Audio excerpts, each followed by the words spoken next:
new season is dawning for Africa as brokenness and destitution give way to a robust and vibrant future. At the Inspire 2020 E-Conference, great minds unite to ready Africa to steward her own destiny. From the 10th to the 15th of August, we are talking Africa beyond the horizon, because the future is African.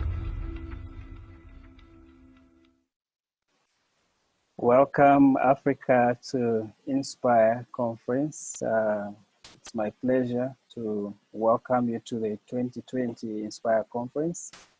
I'm Emmanuel Osanga, your host, together with Elizabeth Okello and Ben Mwine. We'll be hosting you for. We're very excited to receive you. Thank you for making time. I can promise you that your life will not remain the same this year. We have quite a loaded week ahead, and we have quite a good start tonight. I hope you're looking forward as I am. I'm so much looking forward to this time. This week, it's about empowering yourself. For those of you who are joining us for the very first time of Inspire, Inspire is a think tank, an African think tank that drives a promotion of excellent work and professionalism across the continent. We are very, very happy to host you. In terms of the week ahead of yourself, you pray you have seen the website you've seen the program on our website. It's a very detailed program for the week. We'll be addressing really what Africa needs to be able to prepare itself for the future. For those of you who are watching us on Facebook, you're welcome. We've gone live on Facebook as well. If you want to hashtag, please do follow us on Twitter, hashtag Inspire Synergy, as well as when you go in Twitter, use hashtag Inspire Synergy 2020. That's the main hashtag that we use throughout this conference. Our speakers are ready for you, and we're very, very excited to have you. The conference, we have received a tremendous enrollment onto this conference this year. And we are confident that we've prepared enough food for you. By the time you leave this week, you will be better prepared to be able to take Africa forward. This week is about empowering yourself, so be open-minded. My only request to you is open up your mind to receive as much as you can this week. You will use the material that will be shared in this week to be able to make Africa a better place. We are joined by a number of friends from all over the world, from a number of countries within the continent. We're joined by friends and colleagues from Nigeria, from South Africa, from Kenya, from Uganda, from Burundi, from Zimbabwe, and we also have friends who are actually joining us from across the Atlantic, from the US and from the UK. So it's a global conference. In as much as we think it's an African conference, I want to tell you that it's a global conference that has attracted interest from a number of people from across the globe, because the time is for Africa. This is our time, this is our season, and everybody is in this journey to support us to really take our place as Africans. I'm sure you have heard people talk about Africa as the next big thing, but we are not just able to cross that bridge. And I'm hoping that this week, Ben will see that being realized or us being prepared and reactivate that vision for Africans, for us to take our place. It's been many years people are talking about Africa rising. Africa is the next thing. We do believe that this conference will enable us to be able to take that place as Africans, to take the globe beyond the next horizon. Ben, what are just your thoughts as we begin the conference? What's ringing in your mind? If you can just unmute yourself.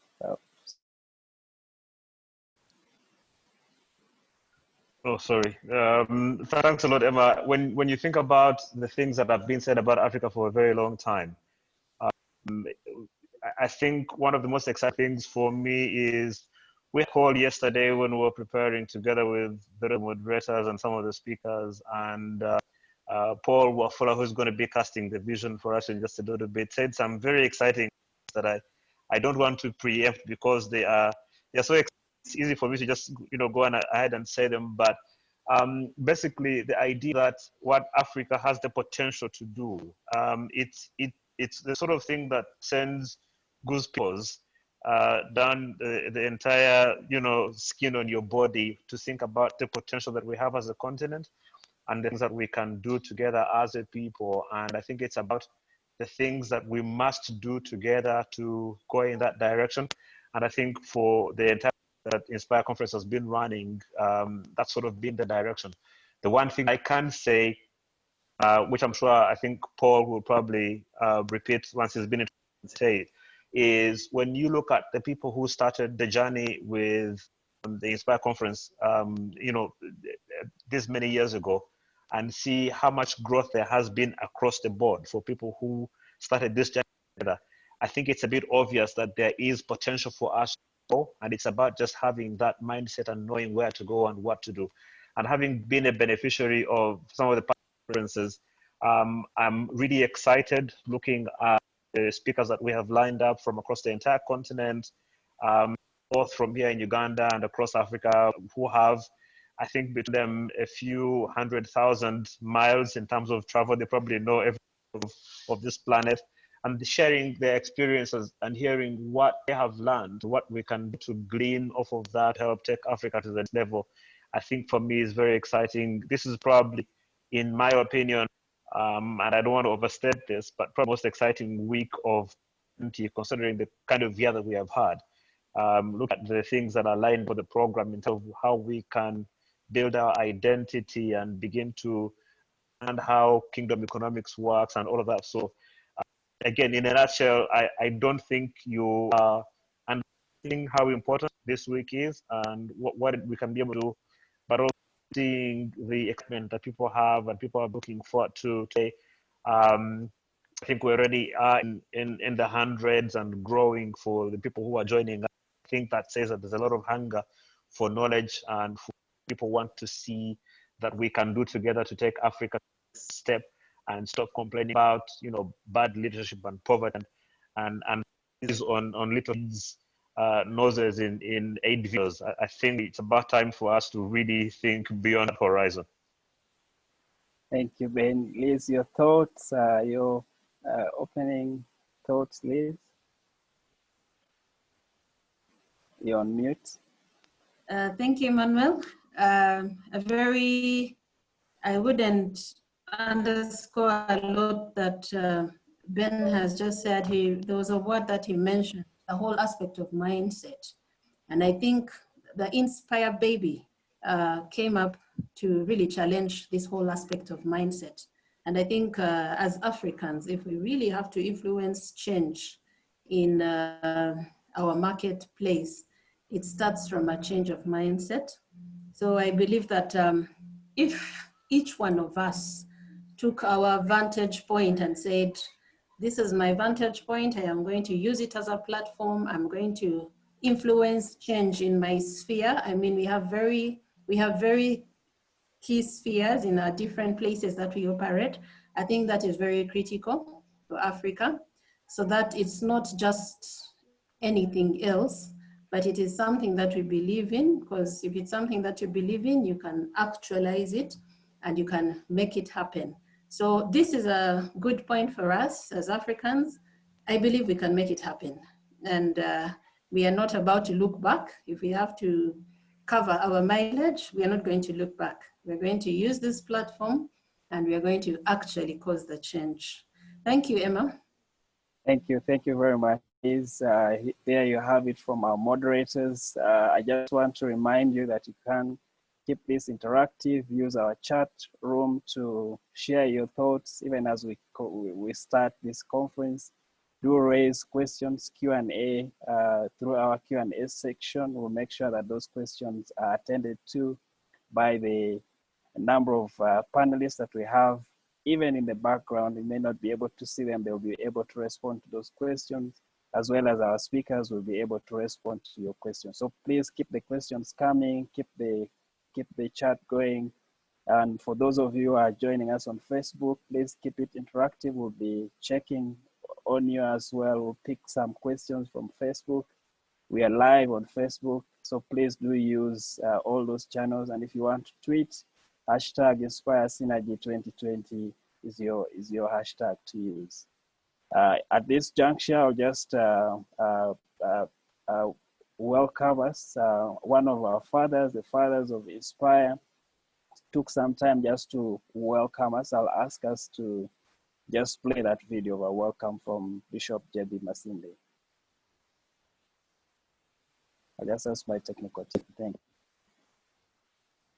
Hello, Inspire 2020. I'm glad that you're able to join. I'm glad that you are able to connect with this dream and this vision of inspiring Africans to rise up, because I believe that Africa can rise and shine again. And you know what? You are part of it. You are part of the generation that God is raising, that you shall serve his purpose in your generation, especially in making Africa rise and shine again. And this year, God has given you a fantastic array of speakers. I know some of them personally, and they have impacted my life. And I believe that by the grace of God, they shall impact your life. And I believe that as you listen to one speaker after another, please remember, it's not just the hearers of the word who are justified, it's the doers thereof. If you go through this process and you go on doing things the same way you did them before, then this effort was all for nothing. I want you to come out of this conference with one or two things that you are going to change in your life, in your thinking, in your mindset. In our own confession, Deliverance Church Umoja, we normally say, I let go of past failures and traditions that I've held until today, and I embrace God's principles, new revelation, so that I can get a new mindset. If there's a thing that this coronavirus pandemic has taught us and must teach us, is that things can change. And we cannot continue taking life for granted. And we cannot continue doing things the way we did them in the past. Friends, things can change and things must change. And I want to pray that this conference, Inspire 2020, shall be a catalyst for you to change as a person, as a family, as a nation, as an individual. Change is the only constant in life. Change before you are changed. God bless you. I'll see you when I'm speaking this coming Friday. Love you. And again, I say, may you have a great learning and changing experience. Love you all. Hello. Powerful welcome there from our father, dear father. Thank you, Bishop, for those words. Definitely, we are the change that we want to see, and I'm confident that before the end of this week, we will be empowered to create that change in the continent. We're very, very excited to have you. We look forward to seeing you, Bishop, on Friday. We'll prepare ourselves to welcome you as well. Thank you very much from our father there. Like I said, please keep the chats going. This is a very interactive session. You have the ability to share your thoughts.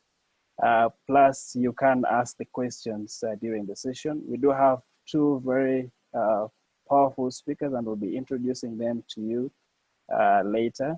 But just to get us going, I would like to take this opportunity to welcome our President, Paul Wabwire Wafula, who's going to just cast the vision for us. Paul, seasoned banker, the visionary behind Inspire, the guy who has really run with this for the many years. Paul, I won't steal your show.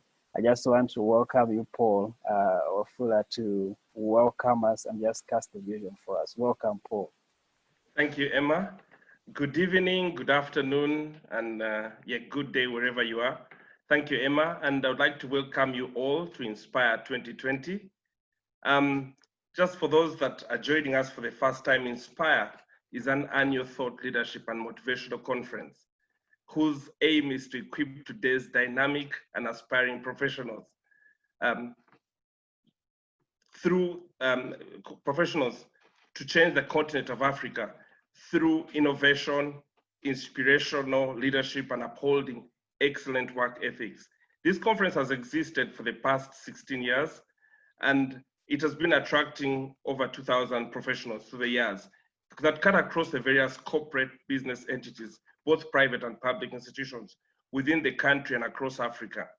And this was a brainchild of a team of dynamic and enlightened professionals with a zeal to uphold excellent work ethics. And the conference is designed for professionals, business people, and individuals that would like to influence change in the marketplace. Ladies and gentlemen, Inspire 2020 is not another Inspire. Nor is it another conference, nor a post-COVID Insight webinar. Inspire 2020 is a rallying call. It's a rallying call to Africa and to Africans in the diaspora and Africans onshore to come together and we take hold of our own destiny. We need to heed the call to become the change that we want to see. For nobody is going to hand it over to us on a silver platter. It's time for us to rebuild the African dream. Africa beyond the horizon. An Africa that is booming and blossoming, filled with opportunities for all.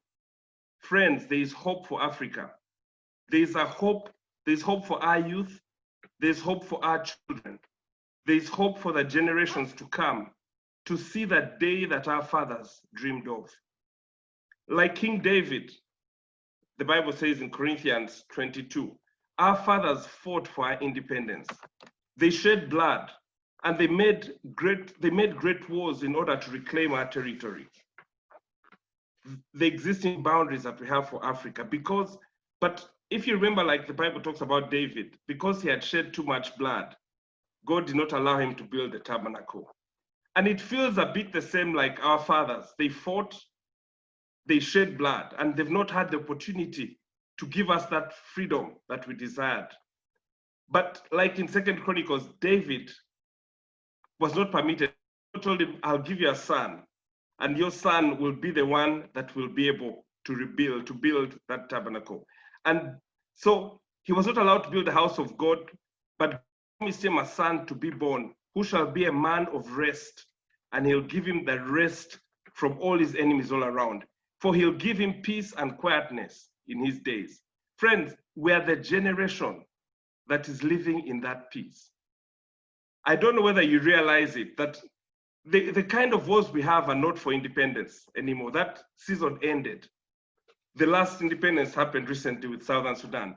But it was more like they agreed, let's share the space that we have. And so I believe that it's time for the Solomon generation. So Solomon comes on the scene. Solomon, interestingly, is like us. Africa today is the youngest population. Solomon was young, if you remember that story in 2 Chronicles. And the Bible says that Solomon said he was young.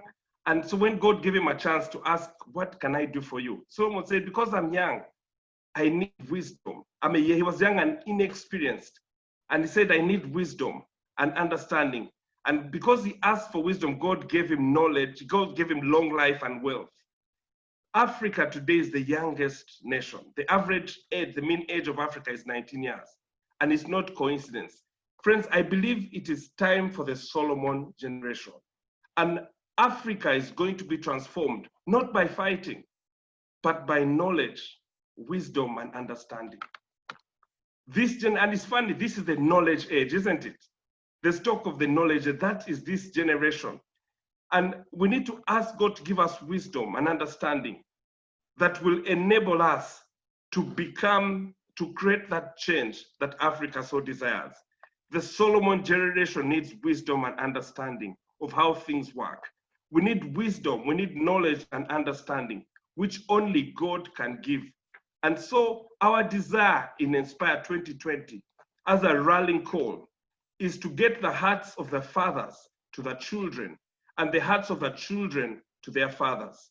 And like David instructed Solomon before he bowed out, that is why we have collected, the collection of speakers we're having this year is for a range of ages. It's a mix. We've got the fathers, we've got the mid-age, and we've got the younger upcoming, the rising stars. Because reconciliation of the fathers, the sons, and their children. Because we all have to pull our weight. The topics we'll be covering will cover the youth and the women specifically, because for a long time we've thought that it's leaders, it's men that we need. Where are the men? But it needs everyone to pull their weight. And so we want to specifically address the role of the youth, the role of the women, because we all have to pull our weight. Friends, and that's why we have this collection of speakers specifically addressing the areas of their great specialization. And because we need both the young and the old to demonstrate this message and to pass on the wisdom that Africa so badly needs to become the Solomon of our day, so that the nations of the world will come and see and testify that, behold, the people who walked in darkness have seen a great light. Those who dwelt in a land of the shadow of death, upon them light has shined. Ladies and gentlemen, welcome to Inspire 2020, Africa Beyond the Horizon. Be blessed. Amen. Thank you very much, Paul, for that enlightening call. He said, it is a call for Africa to wake up, a call for Africa to rise, to look beyond our horizon. And I felt there's a lot of hope, there's a lot of awakening, and beyond the horizon, there's indeed too much that we can harness. And critically mentioned our generations that we look out to. We have the young people, the women, so no one is left out. And this is Africa's dream. It is a big dream. And this big dream cannot be realized just the usual way. So thank you very much, Paul. And that is taking us on to another big step where we are going to get to listen from our next speaker. And our next speaker, who is none other than George Bamugemerere. I'm just going to introduce him briefly. George Bamugemerere has a varied career, both in public and private sector. He has held legal, corporate, and human resource governance and anti-corruption roles in Africa. And he's going to address critical issues in the light of in the light of Africa and how we can harness these resources. Currently, he is working in the as an Inspector General of Government, Deputy Inspector General of Government, responsible for anti-corruption. And he's also worked in different companies. He's worked with the Shell Energy in Europe. He has worked in London. He's worked in Mexico, Shell Uganda, and all this has been his experience in human resource and governance. So he brings quite a lot for us to draw from this evening. He's a married man, father of 2 children, and he also holds 2 honorary doctorates. So you welcome with me George Bamugemerere, who is going to speak to us, and be blessed as we listen from him. Welcome, George Bamugemerere. Thank you, Elizabeth. Good evening to all participants in this conference. And thank you very much for the introduction.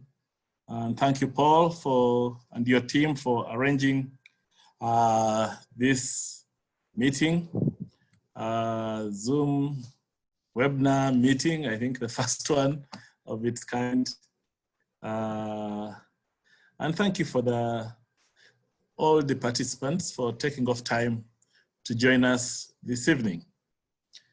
The topic you've asked me to speak about is very complicated, and I too have no straight answer, and you'll see why later. Yet the topic is not only important to careers of our youngsters, but also to the future of Africa. I'd therefore like to be part of the many people out there who are involved in this dialogue. There's one incident that jolted me into a reality check on this subject.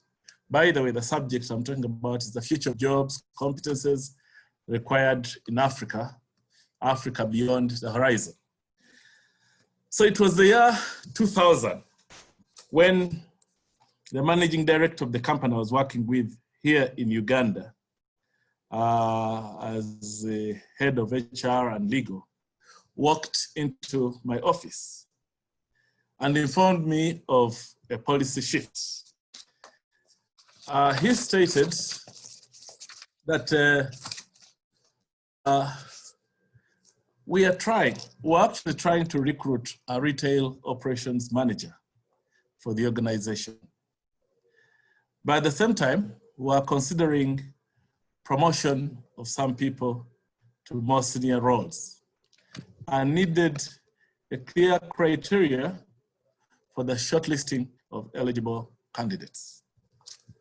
The managing director was brief and to the point. He said, with regard to the shortlisting of candidates for the retail manager position, he instructed that I should only who possessed at least or United States. And with regard to promotions, he stated that only staff who had worked abroad were to be considered. I was both shocked and angry because it dawned on me that I was not eligible for either of the two career opportunities in the organization, which I and many others had worked for a long time. But that experience also awakened me to a new reality in the employment market. I realized that the market was demanding a feature that was not explicit, but which was aggressively being enforced. When I got to ask an opportunity to ask the MD why he had adopted that policy, he explained that the company was too Ugandan and too local, and there was need to bring in a touch of new thinking. I don't know how many people on this call would be eligible to take up any of those two opportunities if the situation arose now.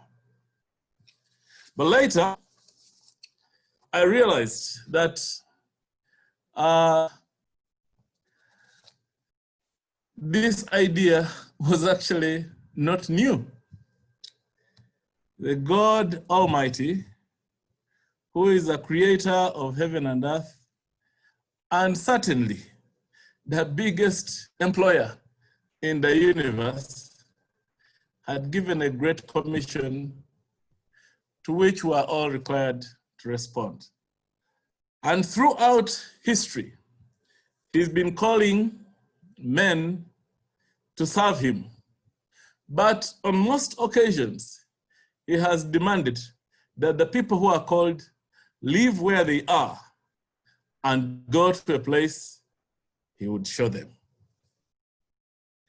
If you look at Genesis chapter 12, verse 1 to 3, a story, the Bible says that the Lord had said to Abraham, leave your country, your people, your father's household, and go to the land I will show you. I'll make you a great nation, and I will bless you, and I'll make your name great. And the story of Joseph is not any different. Many of you who follow that story know that I think it starts at a stage where Joseph is 17 years old and is a young, happy man, very, very deeply loved by his father. Reason given is that this is a child he got in retirement, in old age. So he loved his son very much. But Joseph was a shepherd, which I assume was a shepherd in his home area. Then he started receiving dreams. And in both dreams, Joseph, the meanings, which were apparently very clear to the brothers, were very clear. That Joseph would excel, supersede all the achievements of his brothers. Indeed, in another dream, they showed that the brothers would actually one day bow down before him. So this was a young man who was receiving visitations from the Lord through dreams. And you can clearly see that he had dreams and he seemed to be excited. Now, many scholars say that they criticized Joseph, that he was a good-looking young man but didn't have a good character. And they based that on the fact that he hated his brothers. So much so that they decided to get rid of him. Now, the story has it that at the peak of their anger, the brothers decided to kill him. But one of them said, well, probably we shouldn't kill him. Let's just throw him in a pit, which they did. And after throwing him in the pit, fortunately, there were some slave merchants who picked him up, bought him rather, and later resold him to Mr. Potiphar in Egypt. That's the story of Joseph.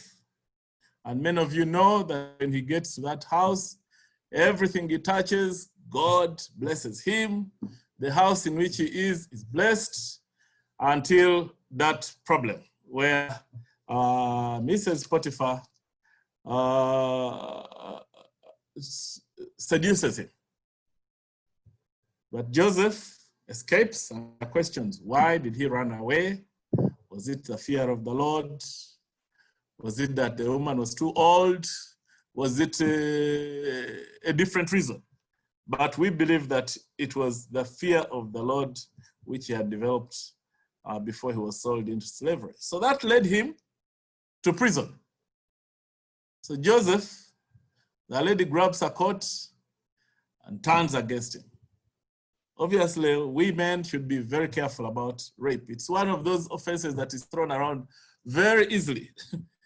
And it's very easy to accuse, very difficult to prove, but very damaging to the reputation of people. So here was an innocent man. He was taken to jail. And while in jail, two men working for Pharaoh were also brought. And again, this gift of dreaming popped up. He interpreted dreams, and they all came true until ultimately when Pharaoh also, and from jail, Joseph interprets a dream The Pharaoh, you know, for some strange reason, imagine a person serves a Pharaoh, is a person whom you expect to be vetted very highly. But Pharaoh overlooks the charges that were pending against Joseph, promotes him to the highest office in the land. Now that story will illustrate to you that this young man who was in a foreign country, but a lot of events, a series of events happened to him prior to becoming the prime minister. The other person is Moses. Moses, again, is a very good-looking baby. The parents struggle to keep him. When he's 3 months old, he's become big and cries a lot. So they arrange, patch up papyrus and let him drift on the River Nile. So at some point, his sister is kept on watch. And one time, as a daughter of Pharaoh comes to bathe, I think, they notice this baby crying. Long story short, she asks this child, she asks for help. What's his name? Moses ends up in the hands of his own mother. When he's of age, he's taken to Pharaoh's palace, gets to Pharaoh's palace, and continues to, I imagine, you know, people who live in palaces are treated to the best of facilities.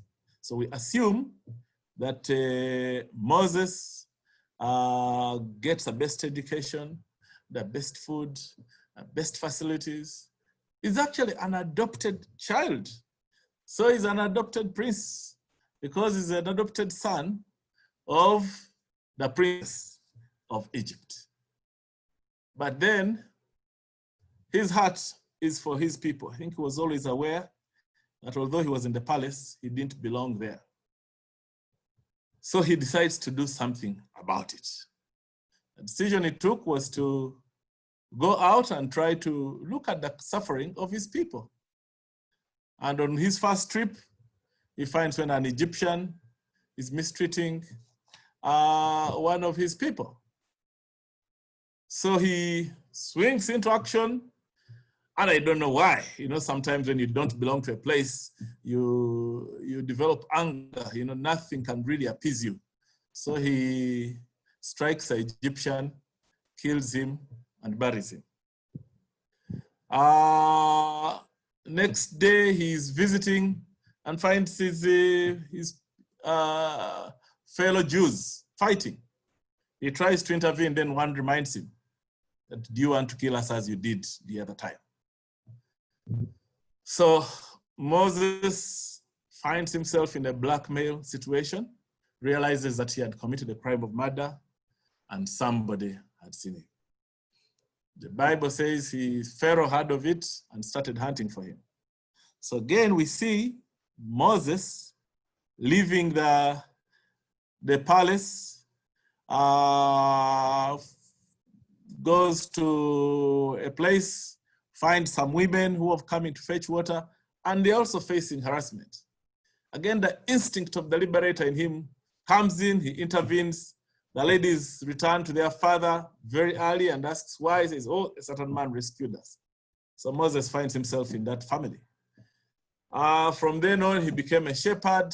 Imagine, from prince to a shepherd, until that story where he finds a bush that is burning, but is not being consumed. You may also recall the story of Daniel, which is chapter 1, where again King Nebuchadnezzar, having conquered Jews and captured Jews, brings them to his palace, and then decides that I want to employ some of them. Isn't that interesting? You can imagine, with all the vast resources he had, he still thought about bringing these foreigners who had been conquered. But then he lays out a profile. He says, I want, you know that scripture, people of high aptitude, capable of learning many languages, people who look good, who are upright, they have no disease or blemish, and so on. So that is, we are seeing those are three, in fact, four people who have all who share the same experience. And the question is, why did God take these people away from their homes? Because remember, these people all have talents. Joseph is a dreamer and has the gift of translation, of interpretation of dreams. Moses is a liberator. He's a revolutionary. He's a freedom fighter. But he too is not allowed to launch his warfare or liberation war in Egypt. He's taken to become a shepherd, and for many years. So I've been reading this and wondering, what could be the reason that God did not use these people directly? The potential was there, the talent was there, the intentions of each of these people was there, but he decided to take them away for some time. So allow me to just share my screen briefly. So we can follow together.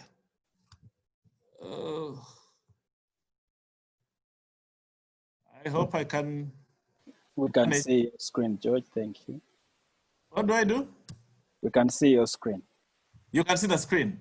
Yes, please. I'm just wondering how I can move the slides. You can use your arrow. Hey, arrow is not working. Okay. Yes. So these are just pictures. I think you've seen the pictures. I defined the word horizon there, which is the limit of a person's knowledge, experience, or interest.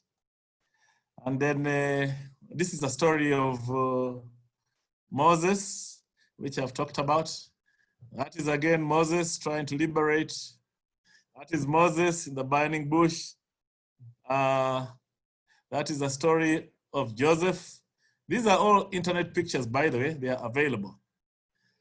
And then, so we look at the dilemma which these men faced. Both of them, at the beginning of their work, lacked tact. They had the right intention. They had the right motive, and the talents they had were God-given, but they did not have sufficient tact. So we see God taking them away for some time, and they must be, I think they must have both wondered why they are being taken away from the causes they were promoting. Joseph, with regard to his dreams, and Moses with the liberation. So for me, I think that the dilemma these men faced, and maybe even Daniel, you know, who finds himself as a captive, then the person who's captured him suddenly turns him into a resource person. So the dilemma of these men, to me, sounds like the dilemma which Africa faces. In 1963, the heads of state of Africa signed the OAU Charter in Addis Ababa. That was on 25th May, 1963. And listen to their aspirations. The organization, this is the purpose, shall have the following purposes. 1, to promote the unity and solidarity of the African states, to coordinate and intensify their cooperation and efforts to achieve a better life for the peoples of Africa. So that struggle was there in 1963. to defend their sovereignty, their territorial integrity and independence. D, to eradicate all forms of colonialism from Africa. And E, to promote international cooperation, having due regard to the Charter. Now, this appeal is much, much longer if you are to look at it in full. But you could see the cry of African leaders. On the one hand, there was a lot of hope because colonialism was coming to an end. But on the other, there was a lot to be done. Look at this map. This again is, I got it off the internet. The wealth of Africa. And you notice there isn't much of oil, for instance, in our region, which has since been discovered. But this is Africa. These are the African resources. If you look at West Africa, there is oil, iron, cotton, uranium, gold. Then look at this stretch, there is crude oil in the middle, North Africa. Then Sudan, downwards, there's a lot of gold, diamonds, coffee, grains, tea, but we think we also have oil here in the green belt. And then down South Africa, oil, diamonds, oil in Angola. So you can see that Africa is a continent of promise. Africa is a continent of promise. This is a little description of Africa, which is called the mother continent because it's believed that it's the oldest inhabited continent on Earth, the second largest continent, surrounded by those seas and oceans, the Indian Ocean, South Atlantic, south of Europe, and so on. Mediterranean Sea, Red Sea, Indian Ocean, Atlantic Ocean. But then it has these problems. Overwhelmed by unemployment, illiteracy, hunger, and darkness due to inadequate electricity. And the problems are difficult, widespread, and frustrating. And yet they are not new because remember, by 1963, there was already a lot of hope, but also frustration. So I now turn to the issue of employment. In general, these are basic principles that I'm throwing out to you. In general, problems present opportunity. Jobs are created to solve problems. But jobs will only be given to and retained by individuals who bring value on a continuous basis. And I think that's the challenge of employment. You cannot say that, remember, I was a superstar in 2015 when I joined, and therefore I'm entitled to a promotion in 2020. Your employers are saying, we want to see we want you to demonstrate that you are the best on the market on every single day that you walk through the doors to work. So the people who will be given jobs and who will retain them are those who bring value on a continuous basis. And value, by value here we mean people with a skill that the organization needs so badly that they must keep you. That's a challenge we face in this generation. So my little formula here is problem plus solution or skill equals income. There is no other way by which we can generate income if there is no problem and there is no skill stroke solution that we bring. So if you ask me, what are the job opportunities? Say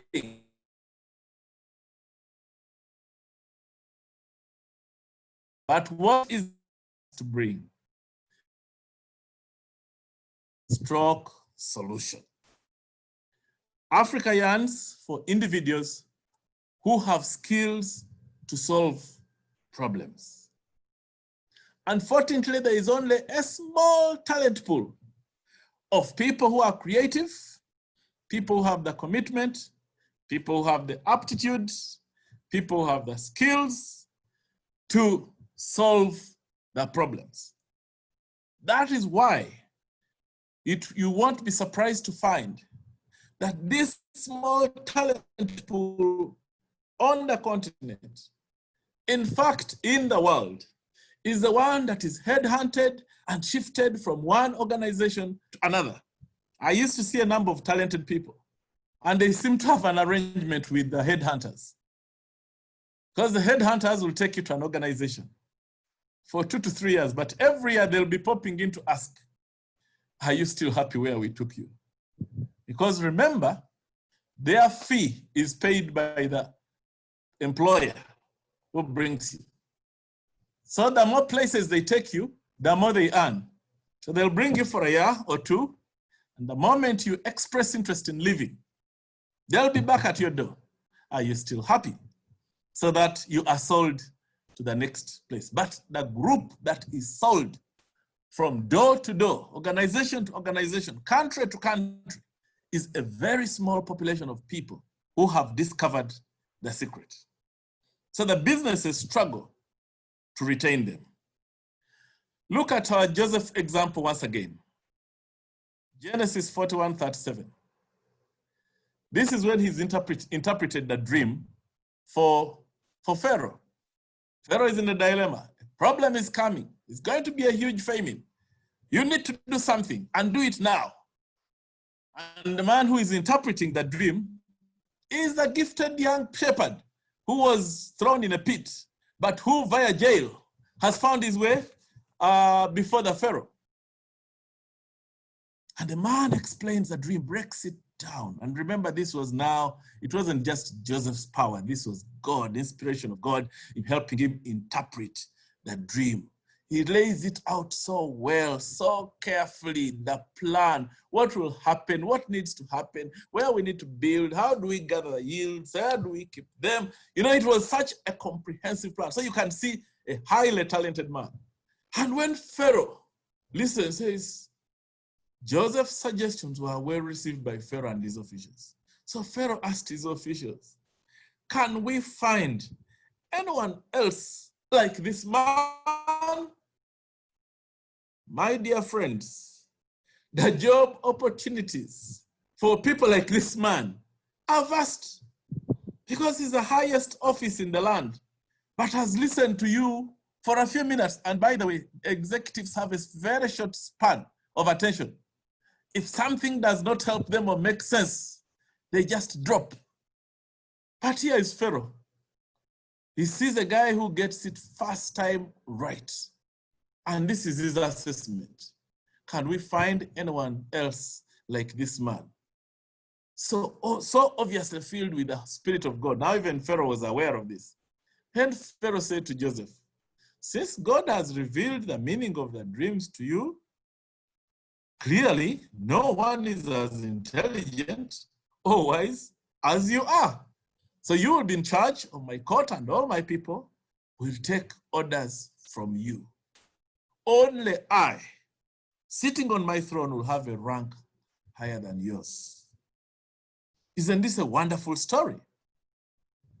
Now, how many of us bring this level of knowledge, of wisdom, and anointing to our jobs, that when you encounter the employer, he simply says, gives you a profile. You know, the Pharaoh actually summarized this man. God has revealed. He didn't say Joseph had the gifts. God has revealed. No one else is as intelligent as you are. You will be in charge. Now, did these men have? It is what Paul started with. Knowledge. You've heard us say that knowledge is power.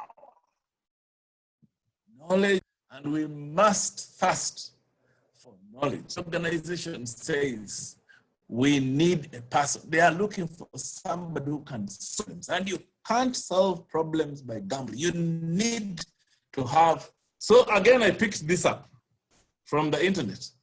And we are saying there are knowledge. There are some who say there are 14 types of knowledge, some say there are 4.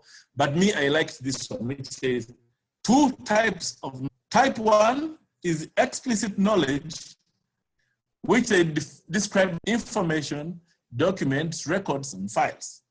So much of this is academic knowledge. But do you see what percentage it accounts for in terms of knowledge? Only 5% of we spend so much time gathering in school is actually useful. Then there is what they call tacit knowledge. The tacit knowledge is the experience, the thinking, the commitment, works, getting things done. Now that kind of knowledge actually constitutes 5% of the real knowledge that we should be seeking. So in an ideal world, we should redesign our search for knowledge or education system to invest more in with the tacit knowledge than according to these analysts. This one describes it a bit further. It says, explicit knowledge, which is the knowledge we glorify knowledge found in documents. Tacit knowledge is knowledge and know-how, which experience, practice, values. Do you see this combination? Unfortunately, this kind of knowledge is not why I started with Joseph and Moses. See them later in life being rewarded. Implicit knowledge, which, for instance, Moses already has. But he finds this tacit knowledge more important for him and for the work he was going to do. Remember, Moses had to lead lots. You can check the population of children of Israel when they were leading. 70 came, and 400 years later, 3 million, 30 million. I could check. Some of you may.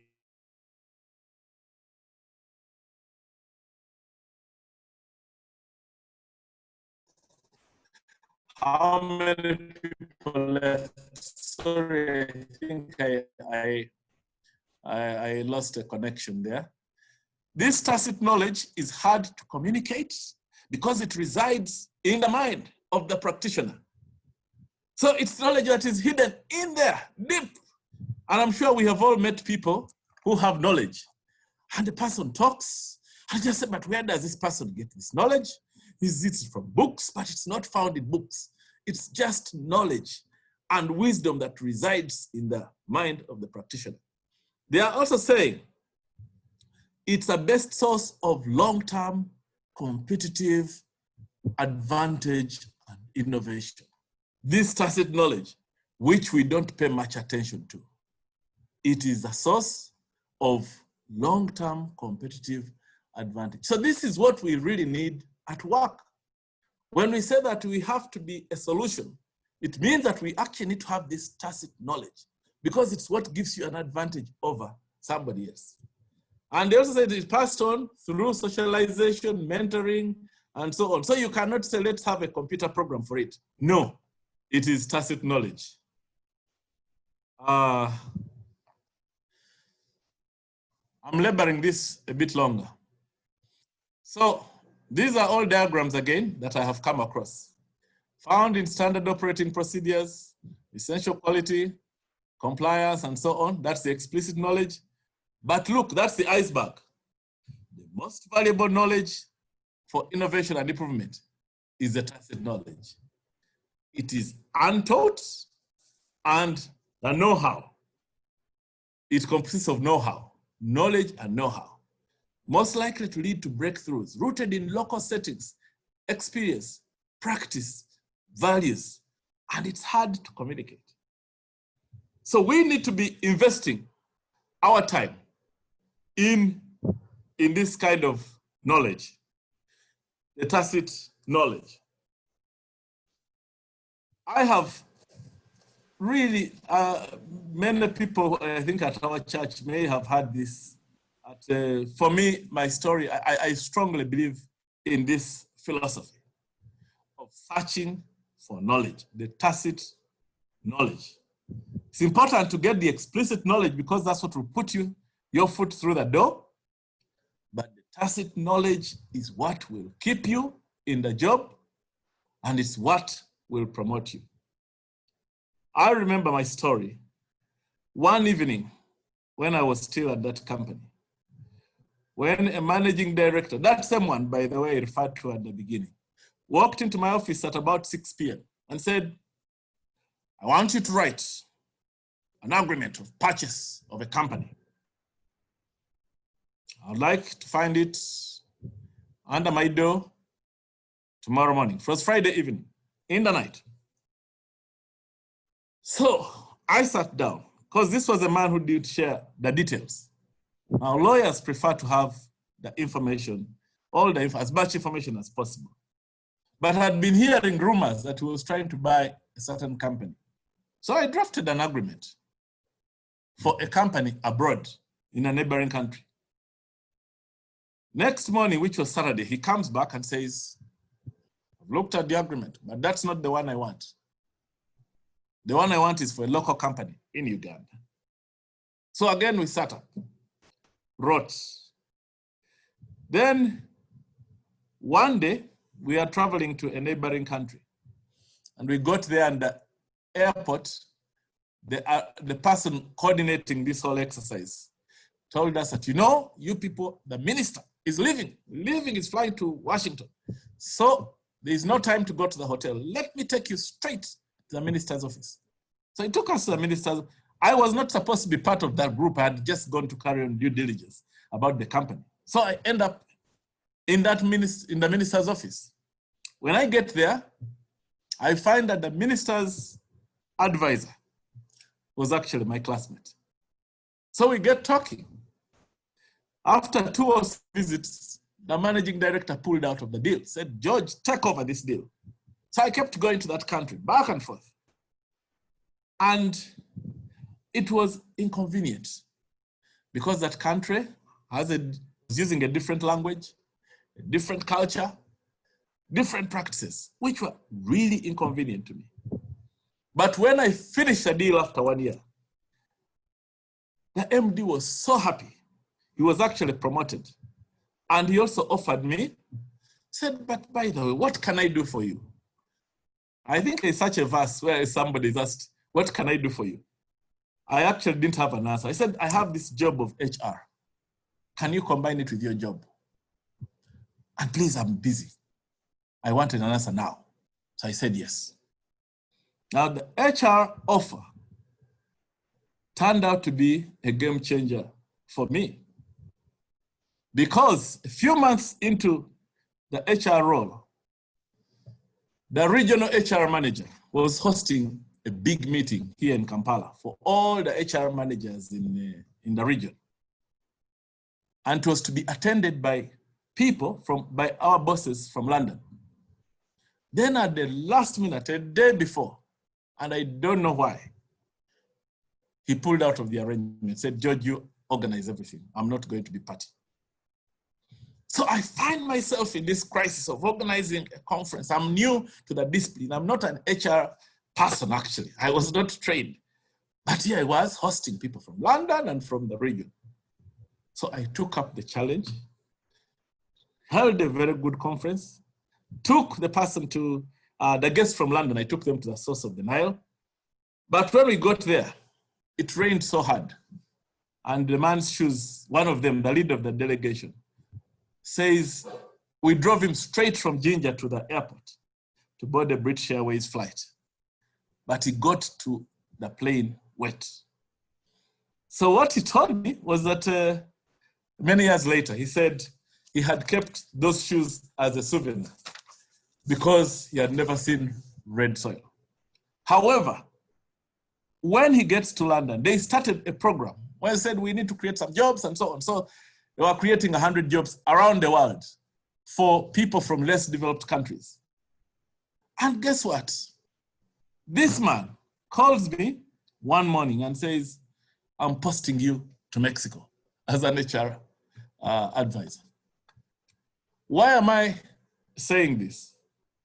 I'm saying this to show that sometimes when we are in our local environment, we get satisfied and yet our scope is limited. So one of the things that has helped me in life is not knowing very much.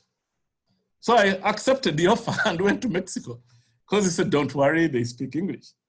Only to get there and find that even the expatriate coordinator, the person who receives you, who is going to find you a house, who's going to find, could not speak a word in English. When I say, can we find a house? The person says, house, house, house, house, until I draw a box. Oh, La Casa, we need a car. Again, it goes through car, until I draw that box with tires. Says that's a car. But then, I also find, now this is the problem. I'm still following the concept of a problem. You must solve a problem. I found that London had been trying to implement a certain program in Mexico. And they'd been trying for 3 years, something that I had done in Uganda. So when I got there, the coordinator in London sent me a message, says, can you help those people? We will need to implement this program. But because they speak Spanish, they can't interpret our documents in English. So I took up that challenge, took over that program, and guess what? After 2 years, this person who had called me retired and applied for the job in London. That's how I ended up in London for the 8 years that I was there. What am I trying to say? The Lord is asking us to look for knowledge. Look for knowledge. But the path to knowledge is you must move from where you are. We must expand our horizon. When we expand our horizon, we then get into this realm of tacit knowledge. Tacit knowledge is what will save you when you are in a hot spot. There are jobs on earth for which you are not trained. There is no one who can teach you. You have to do the job, and all you'll depend on is the tacit knowledge, the untaught knowledge and know-how. So we need to invest and find ways of getting into that realm of tacit knowledge.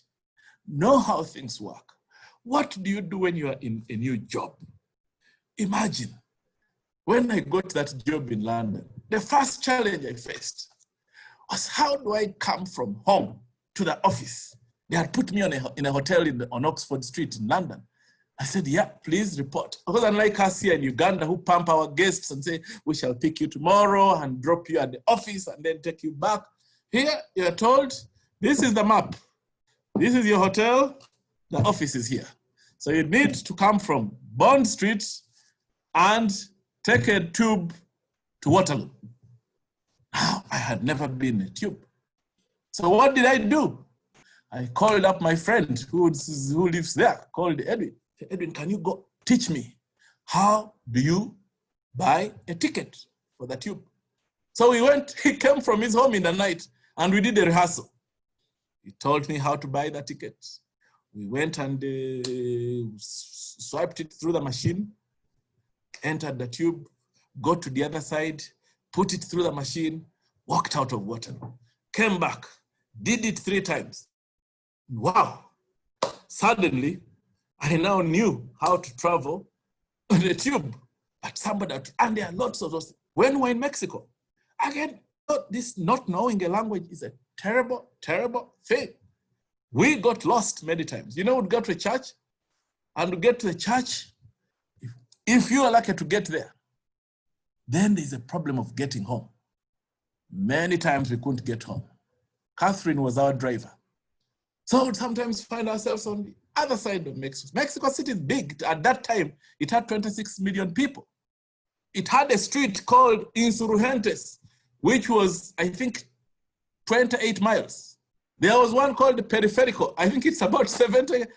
So if you get lost, it's such a problem. But you know, the effect of all this stress of getting lost, the figuring out how to come from home to work, from work to the market, buying furniture in some of those countries, here we go to the shops and buy a bed, and so you get somebody to fix it. There you buy the thing, it's packed in a box, whether it's a fridge or a bed, it's all packed up. Then you have to figure out how to call a number. They may give you a number. Call this number to help you fix the bed. So why do we do all this? We are trying to find tacit knowledge. I found some people who say, I've stagnated in a job. I've stagnated at a job level. The question is, if you are stagnating, it's probable that the people employing you do not think you have the aptitude to go higher. Surprisingly, your classmate or somebody below you, who may have been below you in school, will come and sell a skill or a solution to a problem that is in the organization. And they'll place a person very high up there. Why? Because people are possessed of tacit knowledge. These are just a few principles that I will share. I don't know how, as I conclude, we are saying, please leverage on your strengths. God has planted in each of us certain tools, certain strengths, certain gifts, like he did for Joseph, his dreams, for Moses, the liberator. We also have a liberator here in Uganda. And people have various gifts, but they're saying, please identify those and use them to serve humanity and feed yourself and your family.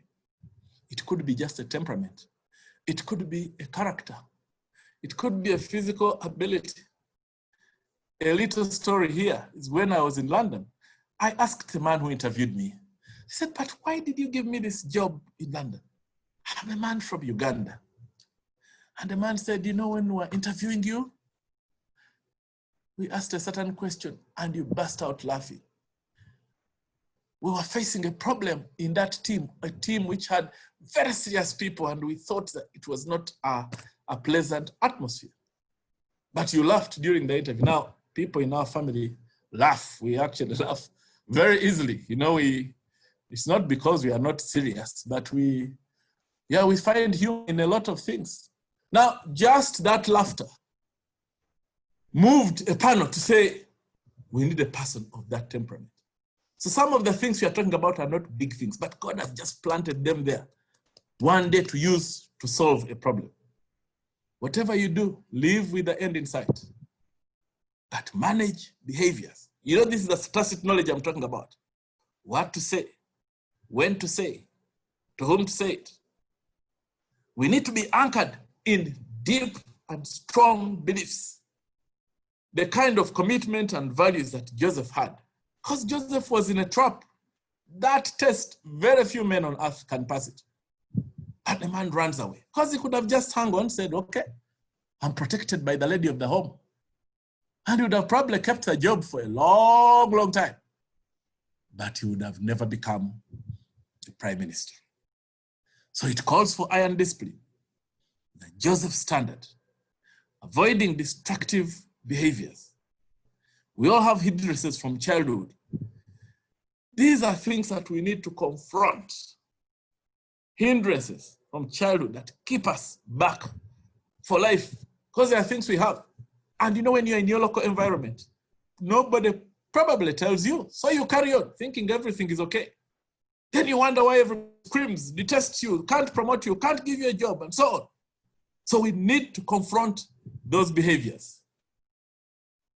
The concept of networks. Now, people in HR and many places teach, you need to belong to a network. My dear friends, we need to be careful about networks, because these networks are not for nothing. There are networks which are all right, loose collection of people with similar interests. But what we've seen increasingly is that networks have interests. Many networks have their interests, and they actually require you. Now, the sign up that is required is that you are undertaken to protect each other. But each one has to have a certain unique contribution. So you are held hostage. So what happens when the role ends? How are you going to cope with rejection? Because they discard you when you have no value. In whom do you sell? Some people require that you sell your birthright for protection in those networks. So while we tell people get into networking, we are saying do not get into networks that take your soul. Then you get into a job. You know, like these jobs we do. A group can put you there in a big job. But you know, you've lobbied so much. You have done so much to get the job. You have literally made promises to everybody. And you get in the job and you just can't do it.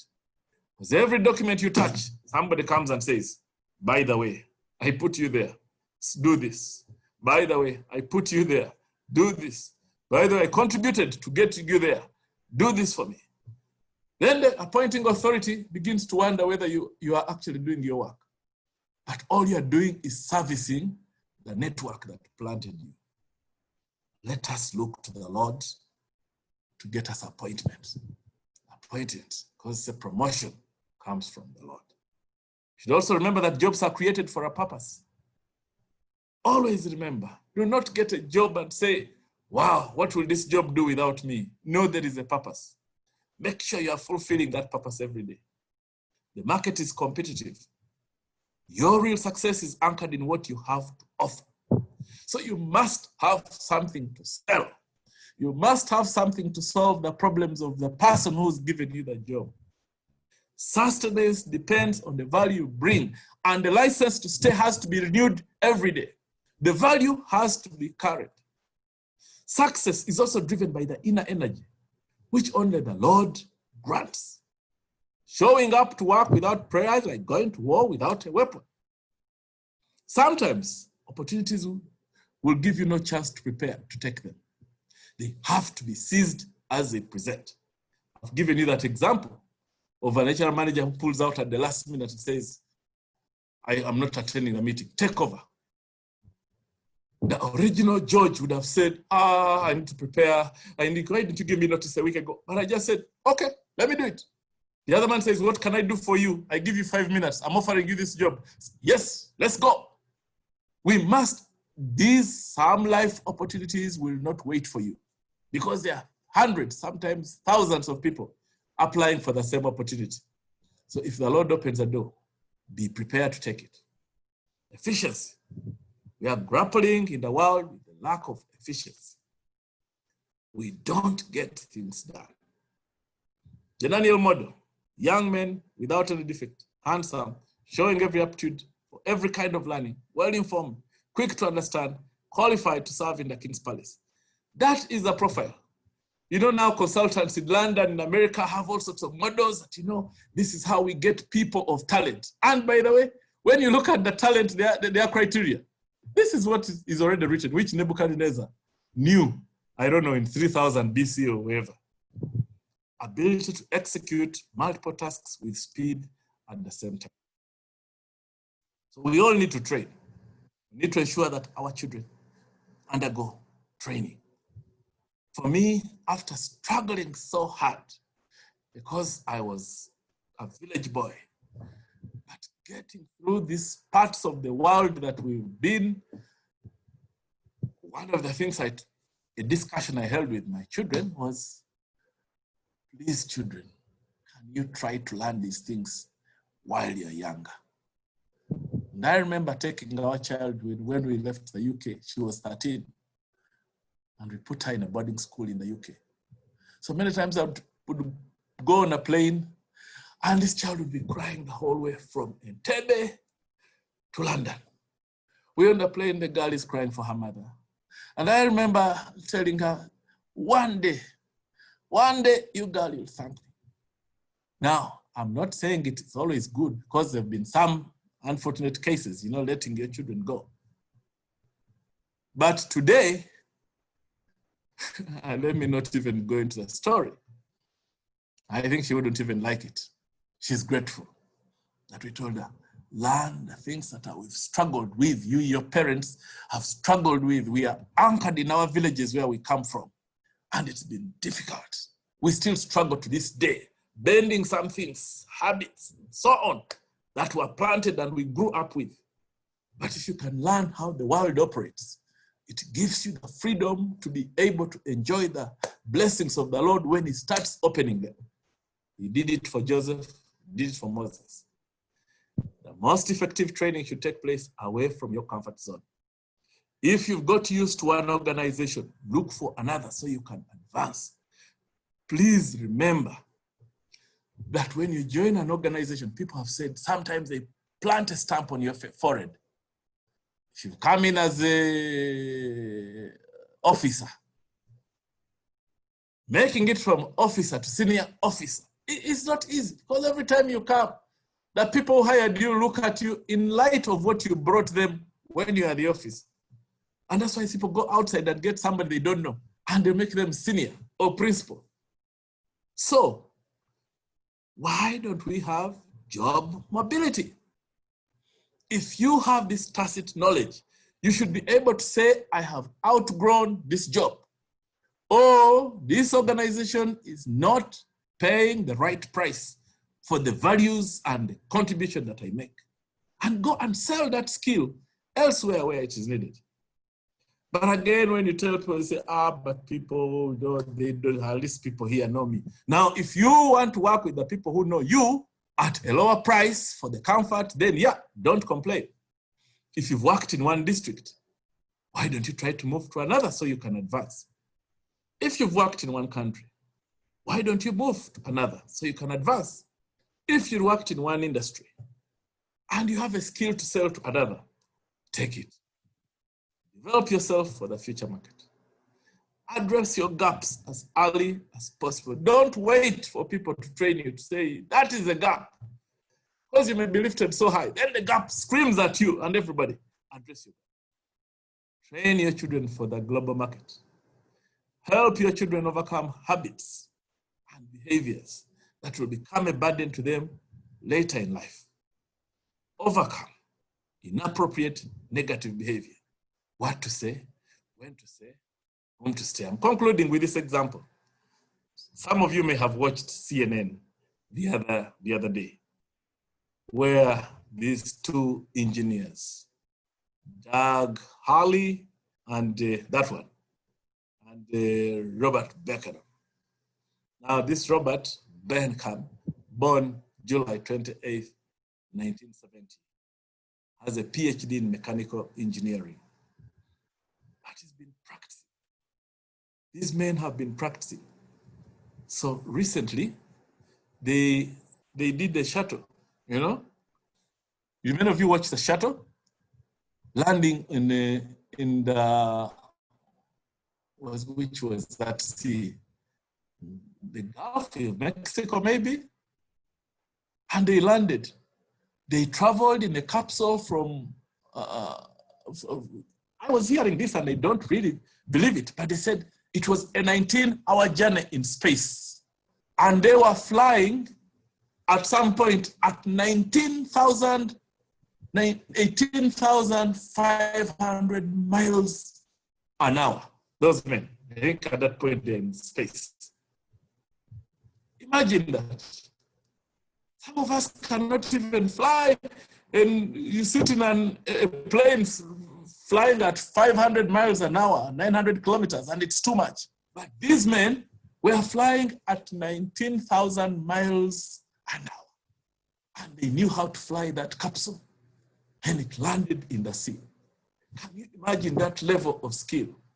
Now, if you have NASA, you see that?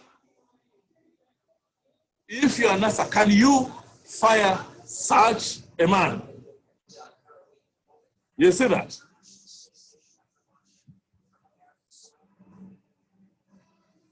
Have I lost it? Yeah.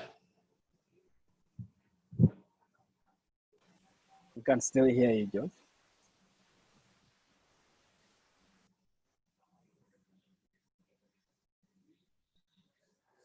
So, I have to finish this. This is the men making their way back to planet Earth. And now I don't know how to get out of here. Emma, can you help me to get back to my slides? Yes. Thank you. So that was the story. Astronauts who flew, they returned to Earth, splashed down SpaceX Dragon Endeavor, you know?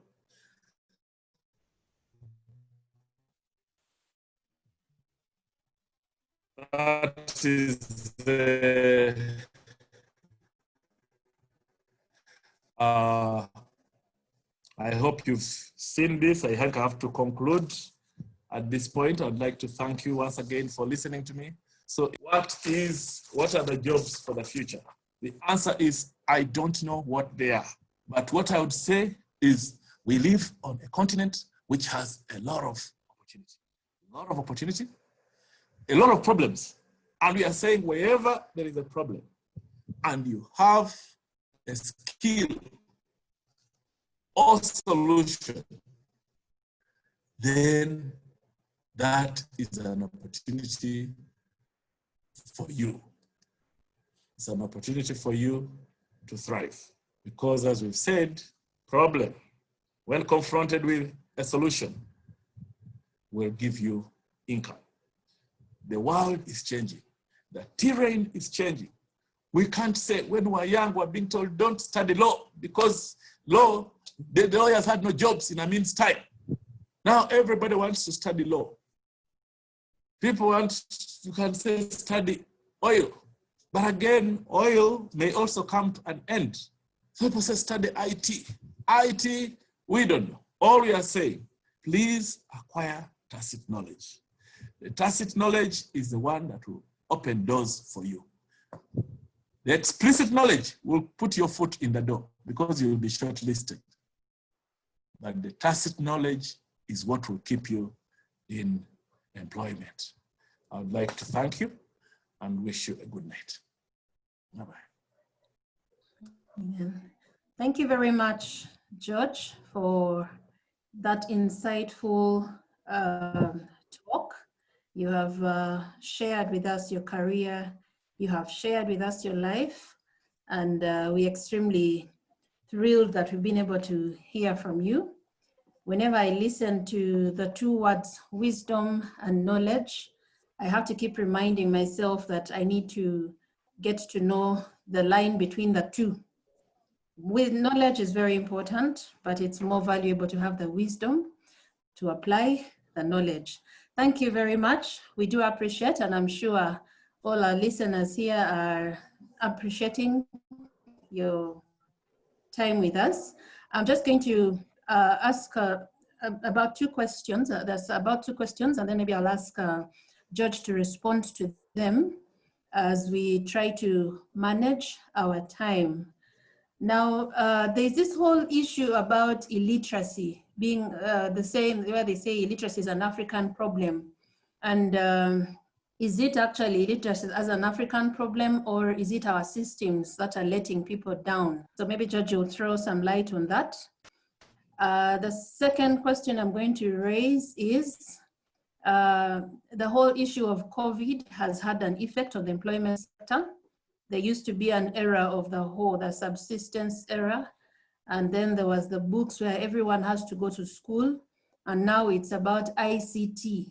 So how do we match the three eras to thrive in the future, in the uncertain future, especially with the pandemics that are rising. So probably, George, you could respond to those two questions, and then we'll see if we can take on some more. Thank you.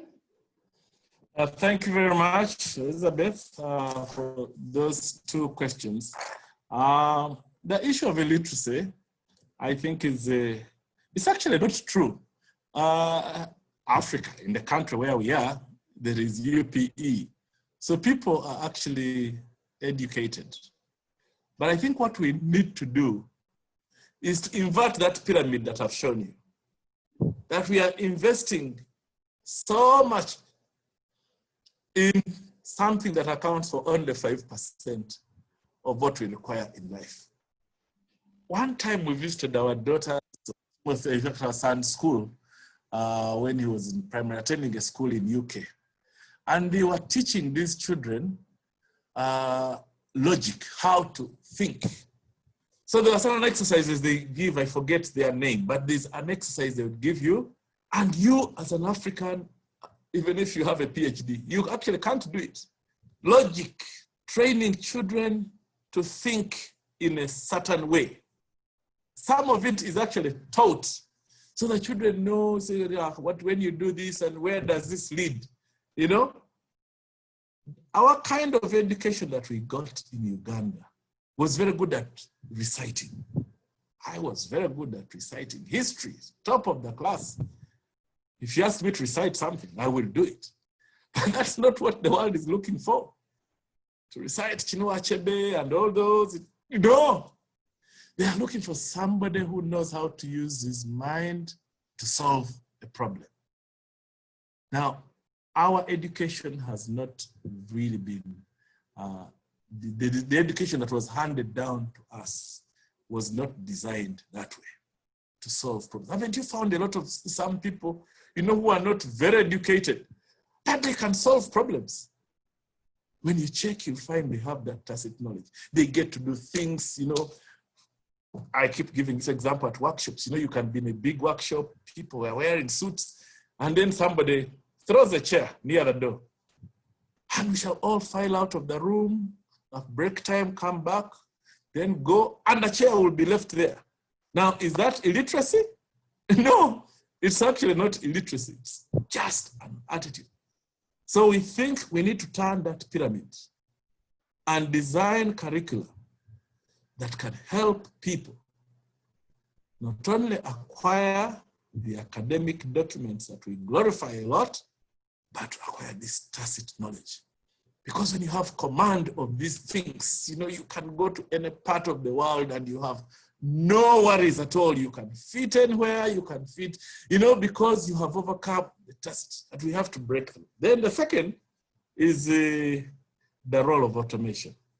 If you are to look for one answer for the question you put, what do we do, agriculture and, you know, ICT and so on, is yes, knowledge in the world has increased. Knowledge has increased. People have designed all sorts of things. They have designed things. You used to slash with a slasher. Now I see people with a little rod, you know, and there's something circle, and they come and, you know, they clear the compound. Tractors. There is so much automation. But alongside automation is the issue of markets. Because I think people, particularly in farming, struggle with the question of marketing. Having harvested so much, where do we put the produce? So we need people with Joseph's anointing, because that completes the cycle. Automation helps increase the volume of what we can do. Automation today, you can see, when I look at this,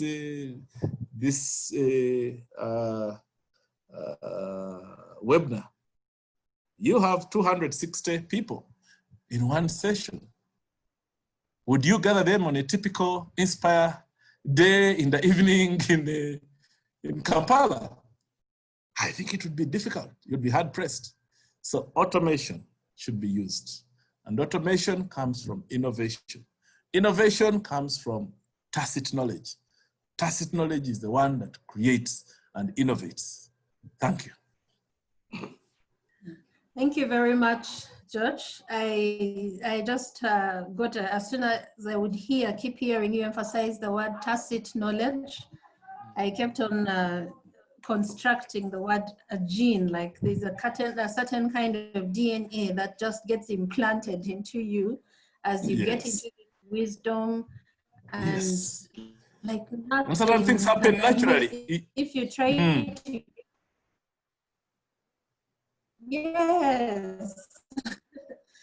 So I'm just thinking, this DNA, no one takes away a DNA from somebody and in that direction. So two other questions.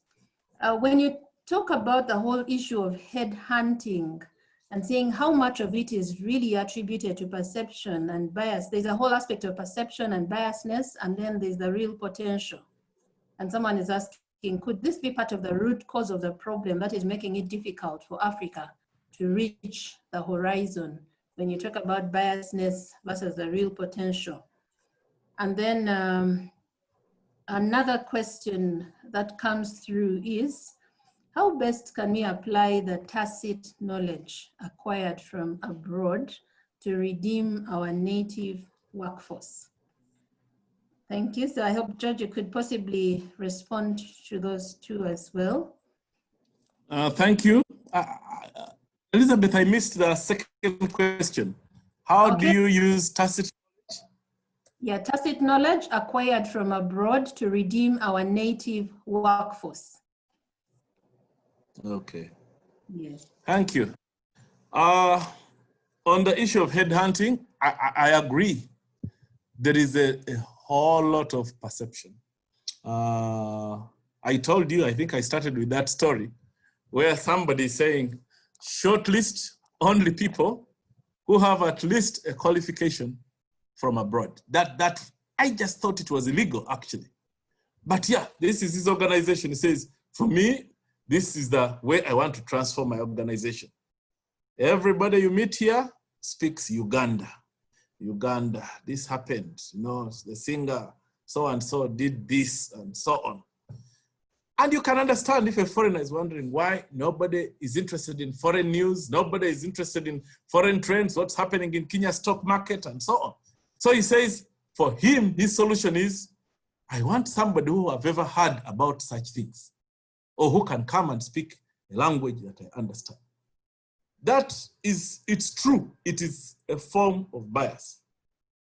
But employer is entitled to introduce his own criteria, because remember, the challenge in Africa is too many people chasing too few opportunities. So people introduce many barriers, and I mean sieves, to say, when we advertise a job, there's a time we advertised 25 jobs at the Inspectorate of Government 5 years ago, and we received 5,000 applications. Now, for 25 jobs, 5,000. I don't know the maths of how many per job. So, you know, we sit there and say, how do we cut down that number? Rule number one, apply an aptitude test. Difficult questions. So that will cut down the number from 5,000 to maybe 2,000. Then say, let's draw a line. The rule in Uganda is for every job you advertise, you have to interview 5 people. So do the maths, 25 jobs times 5 is how many? 120 candidates, 125, I don't know. So you say, okay, oh, 225? I don't know, anyway, I know the math. So you say, we are now sieving.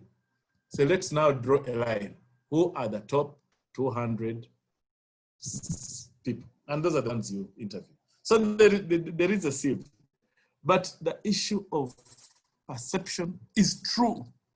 And that's why we are saying, let's train our people to be able to fight that battle of perception as well. In the Inspection of Government, we've been conducting, we're doing a restructuring. Now, we've been interviewing people, we've interviewed everybody has reapplied for the jobs. But we've been surprised, we found about 5, 6 people. One working in northern Uganda, another one, people have never seen. But they came and put up a fight at the interviews. I said, woof, everybody around the room said, This is potential. Now, one may say that, well, they are speaking a language that we probably, or using concepts that we probably, no, but people who have potential are difficult to hide. They'll just pop up, you know. Somebody will show up, say, where are you from? I'm from Bukumiro or wherever. But the person has the potential in him, and maybe they've done some work on them to help shape perception. Then there are those who come and you know them to be very bright, but they have not overcome these other problems I've been talking about. Legacy of the village, the legacy of our upbringing and our schools we attended and so on. So it's difficult to sell them. You know, you may know that this is a good worker, but when they appear before 5, 6, 7 people in a panel, they don't come across well. So yes, recruitment, there are a lot of tools that have been developed to assess and bring some level of objectivity. That's why you hear of things like structured interviews.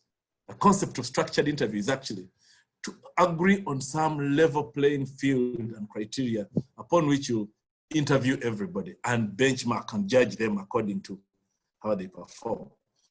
All those are attempts to bring objectivity.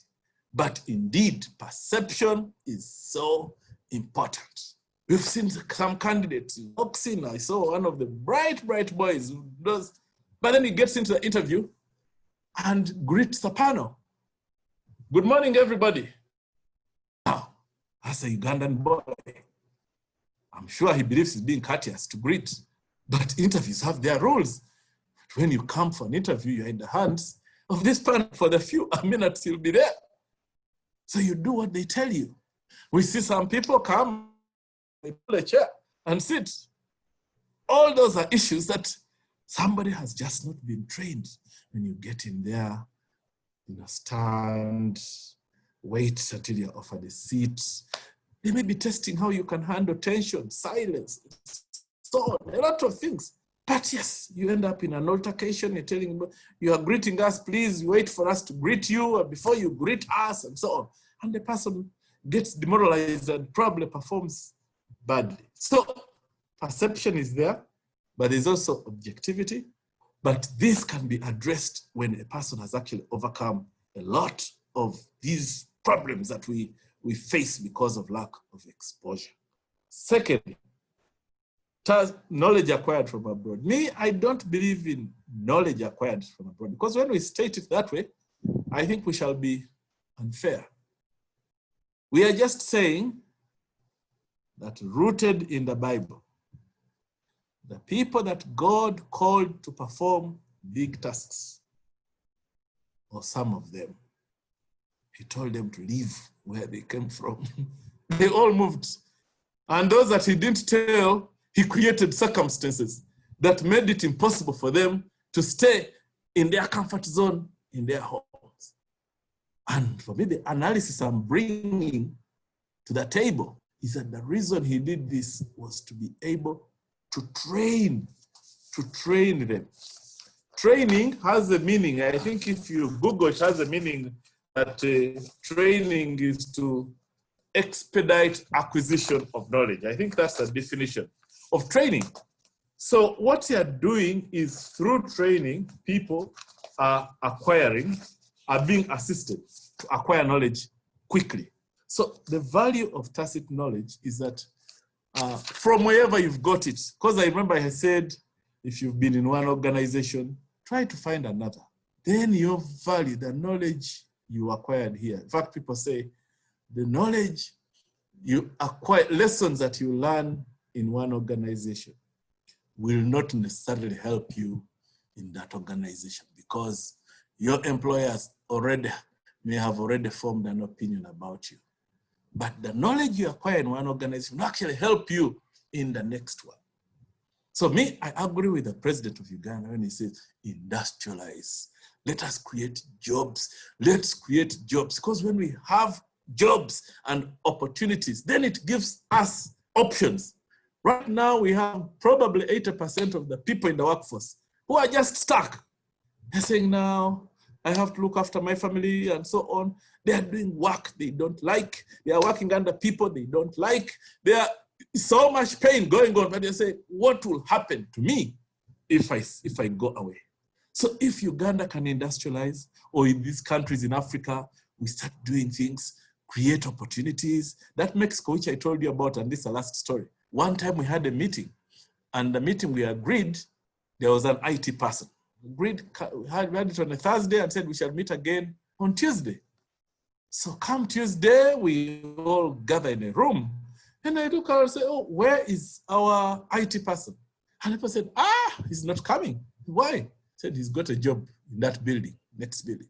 You know, we need to get to that level of mobility that somebody, because there they even have no pension plan. So when you want, that time they didn't have a pension plan. So if you aren't no longer interested in a job, you just leave, go next door. Nobody will hold you accountable. So I think that's all I would really say, that we don't necessarily have to acquire the knowledge abroad. We are saying use all means to acquire tacit knowledge, because that tacit knowledge, when it's spread around, it creates a culture in an organization. Yeah, organization where people shout at each other. But when everybody has this good tacit knowledge, they have anchored in values and so on, then you find that the atmosphere is so much better, you know? So I think that's what I would say. Thank you.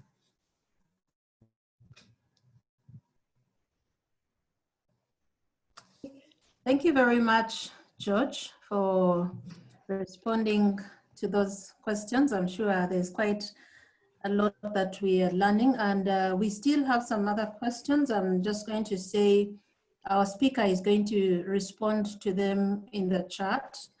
Because of time, we may not be able to respond to all the questions live, but he's going to respond to them in the chat, and you'll be able to hear his heart out on the issues that you would like him to throw more light on. Thank you very much. I'm sure, Ben, you have been following very closely, and this insight has rubbed onto your DNA as well. So maybe you would share with us a sentence or two as we get ready for our next speaker. Welcome, Ben. Thanks a lot, Liz. Yeah, absolutely. I will never see the word tacit the same way again. What a big thank you to George, and I'm sure all of us have picked up on that. I think all you can say is, I mean, wow, double wow. Starting with Paul, who should run for president maybe somewhere. That was really a rousing start to inspire Synergy 2020. Paul, it was amazing. And then of course, George, and what you've just done. I think for those who are joining us around the world, we're saying in Uganda where we say our money is finished, and that basically means that we've gotten full value for the money we have paid. Never mind that we haven't paid anything, of course. The value that you're getting from these next 5-6 days is probably worth a few $100,000 if you were to go and get this information and knowledge from school anywhere. And so I want to encourage you to join us and stay with us throughout the entire week. You can imagine we're just getting started, and this is amazing. The things that we are already hearing from our speakers, one speaker so far, and that's just the beginning. We have one more person to go this evening, and then after that, from tomorrow, there's a whole lot of things that are lined up for you. Things like, is Africa ready to take advantage of the fourth industrial revolution? That's coming up tomorrow. Later on, we're going to have things about how we can find the true African identity in diversity. How do we redefine the African mentality? How do we define kingdom personal economics? What is the critical role of governance and legislation in shaping Africa? And that's just a little bit of what you can expect to see coming your way this week. As always, I want to remind you to kindly use the hashtag Inspire2020 and Inspire Synergy 2020. Those are our official hashtags. And also, while you enjoy the presentations from our speakers, don't forget that in the chat room, there's a whole myriad of wisdom that is being shared by those of you who are joining us. So please do spend some time in the chat rooms as well, and just pick up on the knowledge that is being shared there on the chat rooms and on Facebook. Of course, if you go to Facebook, simply search for Inspire Conference Igniting Potential. So if you go to Facebook and search for Inspire Conference Igniting Potential, you'll be able to find the live feed, so you can actually go and catch up on the videos that have happened already in case you missed them. but also to engage in discussion with like-minded people across the entire continent and indeed across the world, so we can try and make sure that we go in the right direction as we push Africa beyond the horizon, which is our theme for this year. Now, as we get on to the next session, one of the things that was asked somewhere along the way, at the beginning of this session, someone asked and said, I only see people that look young, the conference. Is this a conference only for young people? I found that amusing because Africa as a continent has an average age of 19 at the moment, and that shows you just how young we are as a people. That, of course, becomes very important because of what young people can do. This last weekend, I had the privilege of hosting one of the presidential candidates in the election in Uganda. Just in case you are around the world, we have a presidential election coming up in just a few months, and the privilege of interviewing some of the candidates. My candidate over the weekend that I hosted my show, I do a radio show on Saturdays, was Army Commander in Uganda. He was 29 years old. 29. Just for context, I'm turning 41 in about a month or so. And I couldn't help but think to myself, wow, by now I probably should be president or something. I mean, I think, and the whole point there is this, and I think George touched on this briefly, the fact that Joseph and all of these guys started very young and were able to use the talents that God had given them from a very early age to succeed. Paul Wafula said something yesterday on the group as we were preparing for today that I will repeat for you as we introduce our next speaker. And he shed light on the fact that the group of people that started Inspire have grown to places where they are across the world in very key leadership positions. Paul is a business leader with Standard Chartered in Dubai. Emma, who is co-hosting with us, is leading an entire department for the entire continent for Stanbic Bank, or Standard Bank as it is known in many parts of the continent. And when we started Inspire, these were guys who were in their 20s and growing, but look where they are now. And the whole point there is this, that you have the young generation having a very, very role to play if we are going to be able to take Africa beyond the horizon. And that's why I'm very glad to introduce our next speaker, who is going to shed some more light on this issue of the role of the young generation in being able to take Africa beyond the horizon. As I do, I just remembered something that George shared that was very funny that I think we should take a note of. He basically said he got a job by laughing very hard. So maybe we need to polish up a little bit on our laughter, because you never know, that might be the clincher that gets you that next job. On to our next speaker. Our next speaker is not only an inspirational speaker, but also a entrepreneur.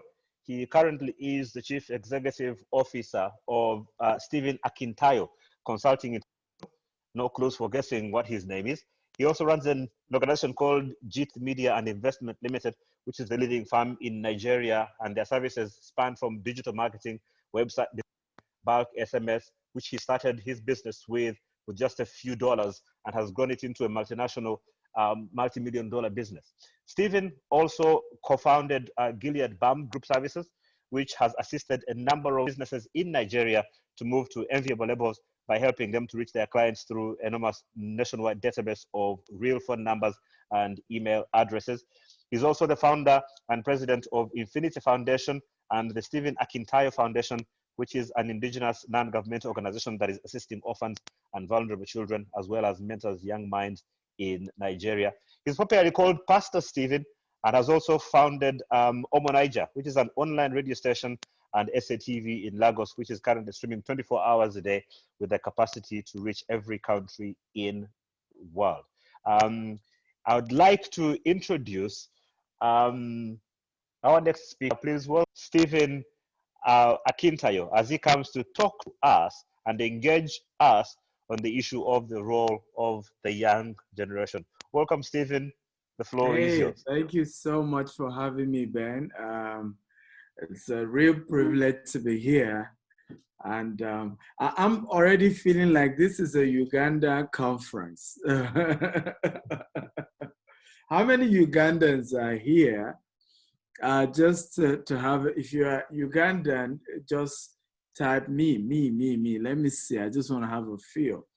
If you're from South Africa, can you type South Africa? South Africa. If you're from South Africa, type South Africa. If you're from Ghana, type Ghana.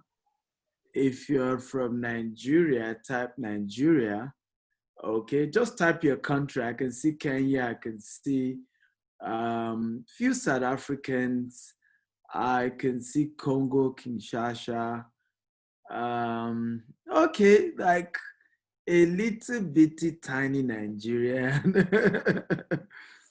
Let me see who else is here. Kenya, Uganda, Kenya, Uganda, Uganda. Okay, so well, I've told one of the organizers of this event I want to visit, Uganda. I see Sweden. I just have to visit. After this conference, I have to come to Uganda. It will be a crime not to visit. I can see USA. Oh, good to know. Let me see on Facebook. Okay, UAE is also here.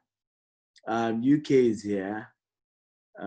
Kenya. So we have majority Ugandans, and then we have Kenyans also here. Okay, but it's beautiful. I can see, okay, Uganda. Oh, okay. Ooh, do we have a presidential candidate in Uganda here? Do we? Let me know if we have somebody who's contested. Because I heard a lot about, the country is about going to election. And I wish you guys the best. I hope that the leader after my heart and that will respect the people and bring good governance will emerge by the grace of God.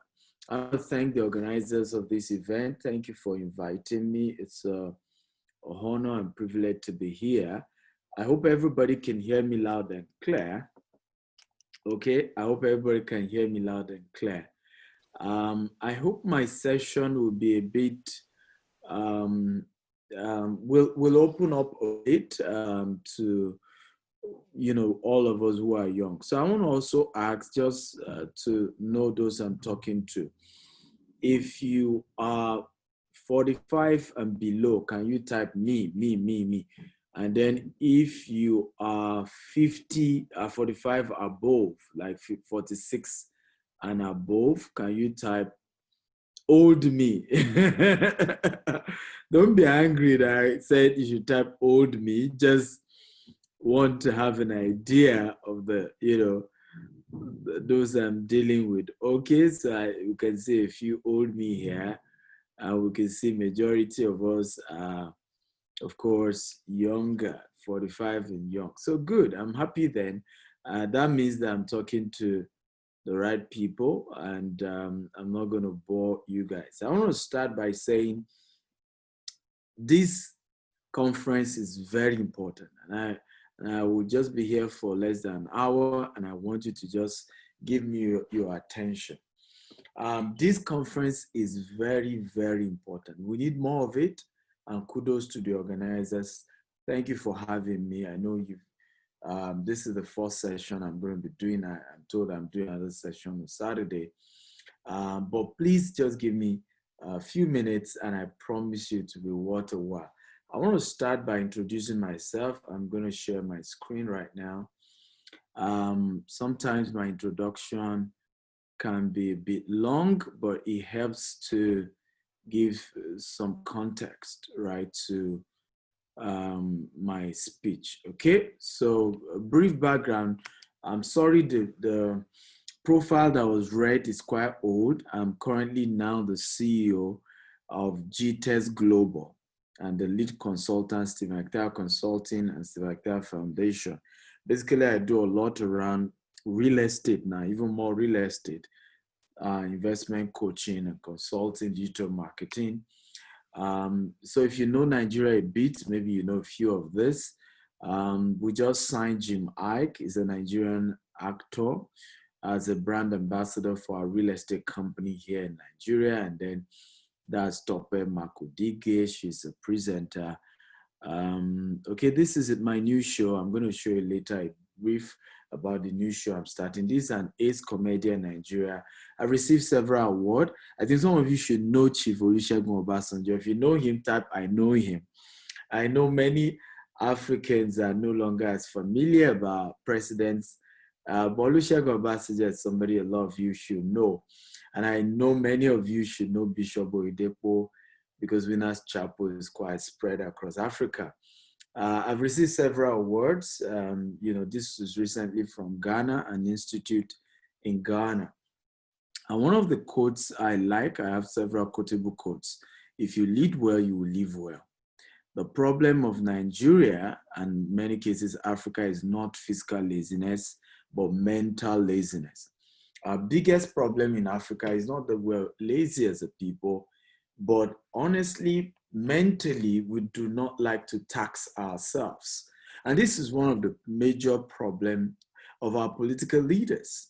Before people, win election in Africa, they promise you heaven and earth. We're going to do this, road, electricity, water. And then once they get into power, they start giving you the typical excuse, the economy is bad, our natural resources is dwindling. And the reason is simply because the president is not willing to mentally tax his or herself. What is different between Uganda and Dubai? For heaven's sake, Dubai is sand and water. Uganda is better than sand and water. If you agree with me, I agree with you. So why is Dubai better in terms of infrastructure, in terms of economy? Okay, why? And we're talking about in barely just 20, 25 years, Dubai has turned to one of the most sought after destinations in the world. You know why? The leadership did mental work. If you have been to Dubai before, you know that Emiratis don't like physical work, right? They even dress in white. So these are people who ain't gonna do much physical work. But there's a lot of mental work that is making that nation get better and better by the day. I don't know if you agree with me that mental work is better than physical work. And I want everybody to type it right now. Can everybody help me type right there? Mental work is better than physical work. Everybody, come on. I want to read it now. Okay? I like a very interactive class, by the way. I don't know whether you guys were told. So I like my class being very interactive, and I like to see your comments and what you guys are saying and things like that. So again, mental work. Okay, mental work, beautiful. I can see a lot of you are saying it. Beautiful. So we have a challenge. We're currently drawing. It's called the B2 challenge. And part of it, what I'm going to be sharing will be around this. Delay gratification. Imagine the B2 car. Many of you remember the Volkswagen B2 car. Did you ever reign in Kenya and Uganda? Okay. And, in Nigeria in the 70s and the early 80s, it was the best car. Today now you can't drive such a car. And we're talking about, imagine you invested in real estate when this car was in vogue. Imagine what this will have become. This is my new TV show. It's going to be airing very soon. But let me just play a clip for you. Let me see. Let me go back. Okay, beautiful.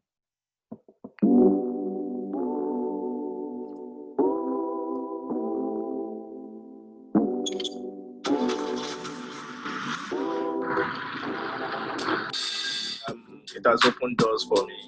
That has enabled me to do other things. I've traveled all over the world. I've been on. The picture is not moving.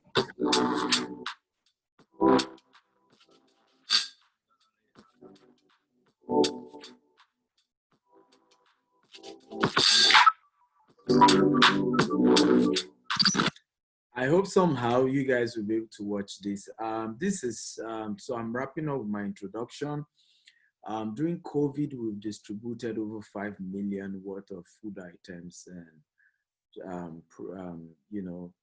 kits to most vulnerable through our foundation, our company. One of the things I'm going to be talking about is wealth creation. And I want you to all type for me here. Africa needs money to help the most vulnerable. Can everybody type that? Africa needs money to help the most vulnerable.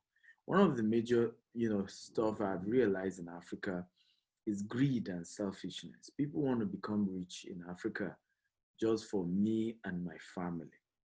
And we're not thinking about the fact that God bless you so that you can be in a position to help vulnerable people and people who cannot help themselves.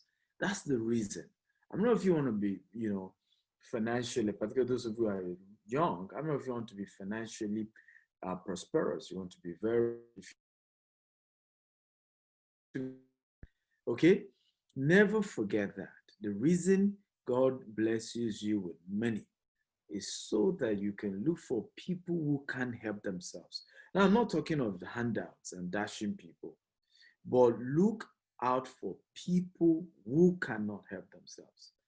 An orphan can't help themselves.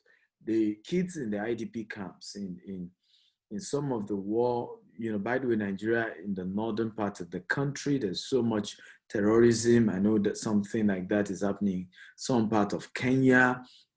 Okay, people in those IDP camps cannot help themselves. And one of the reasons why you should desire to be rich is so that you can reach out to such people.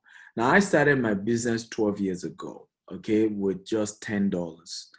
And we've grown that to a multi-million-dollar corporation and a multi-billionaire corporation today. And it started with just a small business called Buck SMS Business. It was a telecom business, But one major thing that has helped me to grow is the place of role models and mentorship. Can everybody type, I need a role model, I need a mentor? Come on, everybody type that. Now, and I need you to understand that you need role models and mentors who have similar stories like yours. This is one of my role models. His name is Damian John. He's the founder of Fubo, and he's done over $6 billion in transaction. But he started his business with just $40. So now you can understand why I connected with someone like this, because the story is the same. The skin color is the same, but he's done what most African Americans couldn't do, right? I met him 2018. What's up to all the students in Stephen Akintayo's class? I just want to say, let him keep coaching you. Hopefully he's putting you on the right track. I just met the man. I think he's amazing.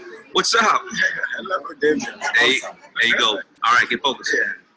Now, I showed you this because one of the reasons why I'm here is because I am very conscious of the fact that we must prioritize mentorship and coaching in Africa if we will grow. Now, in the US, for example, in the UK, once you earn to a certain level, you start a coaching program, okay? Even though you charge for it, but you start one.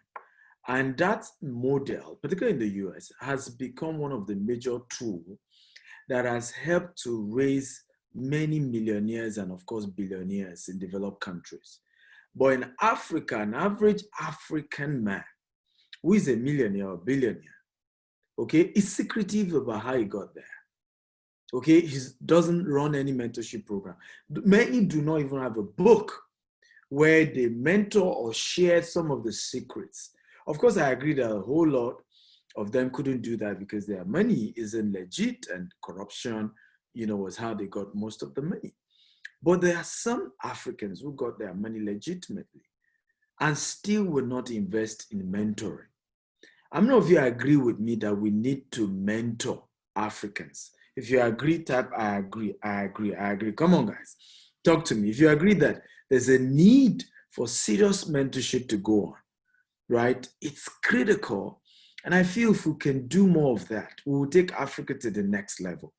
Now to my topic for the day, the role of youth, okay, or your young generation in Africa. And as it comes to the new, beyond the African horizon, okay, what's the role of the youth here? I'm a young person, I'm in my 30s. And one critical thing I need us to know is that we have a very young population, okay? And the youth is the backbone of any nation. Any nation that will go far, The youth is the backbone. The youth has the capability to change the world. I mean, look at what happened in North Sudan.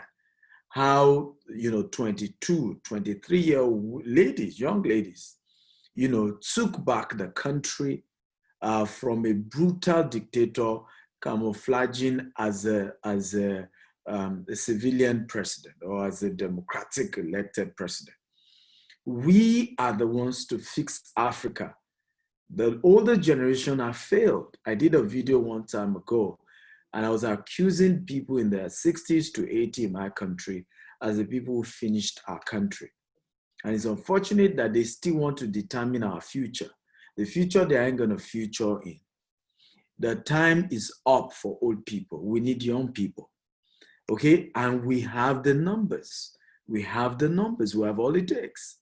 But you see, we have been crippled. Poor education, no jobs. Young people are struggling to get a job.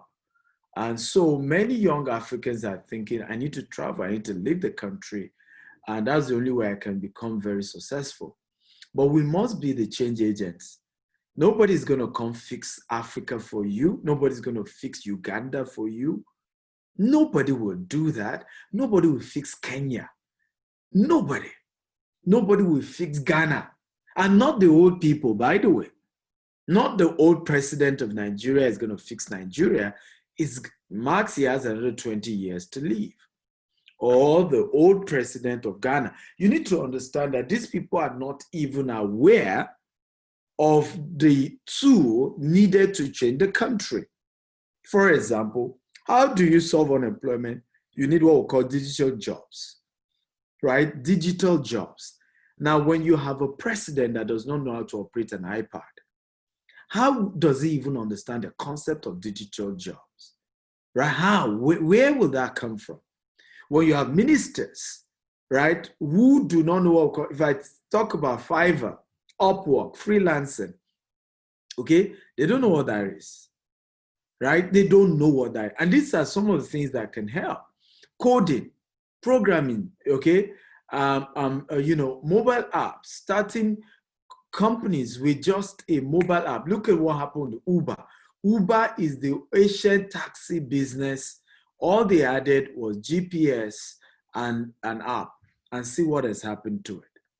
When you have leaders who do not understand all this, they cannot begin to look for, because that's actually how the jobs will come. We keep shouting agriculture, agriculture. But you see, the biggest problem of agriculture in Africa is not even the farming, it's the distribution. It's the distribution. And for you to do that again, you need technology. You need apps, you need softwares, you need tools that can make sure that tomato will move from one location in Uganda and can get across to Kenya, right? You know Rwanda literally does not have, to go by road from Rwanda, right, to Kenya, by road, you probably would do almost 8 hours. By air, it's just with proper technology, then you can do cargo movement of goods and services. And this can bring the cost of things down.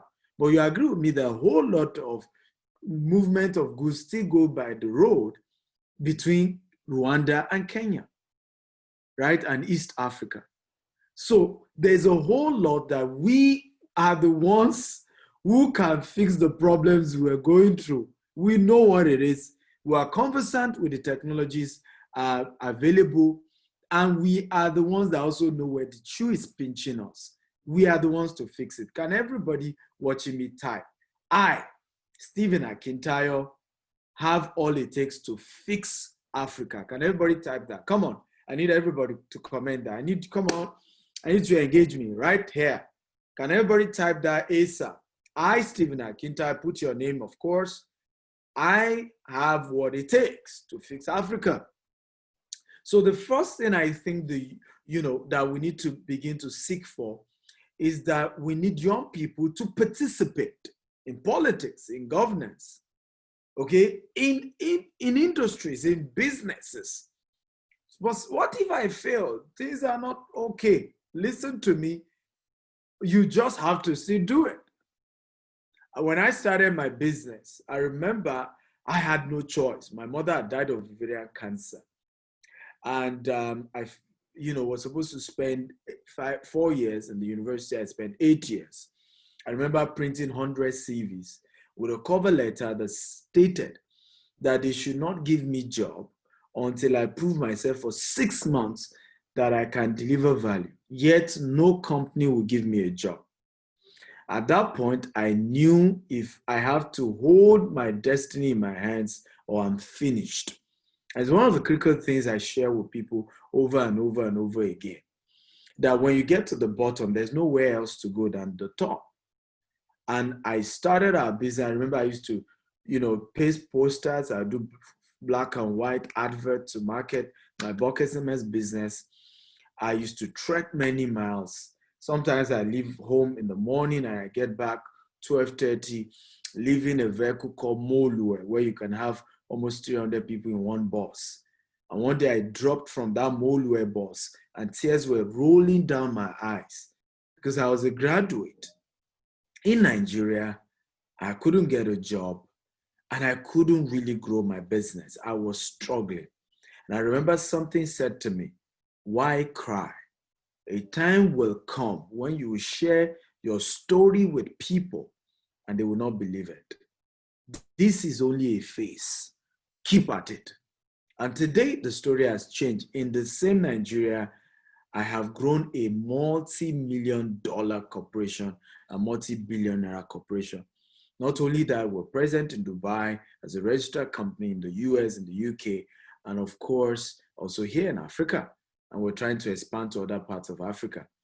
Okay, it happened, but the whole business started here in the same messed up place.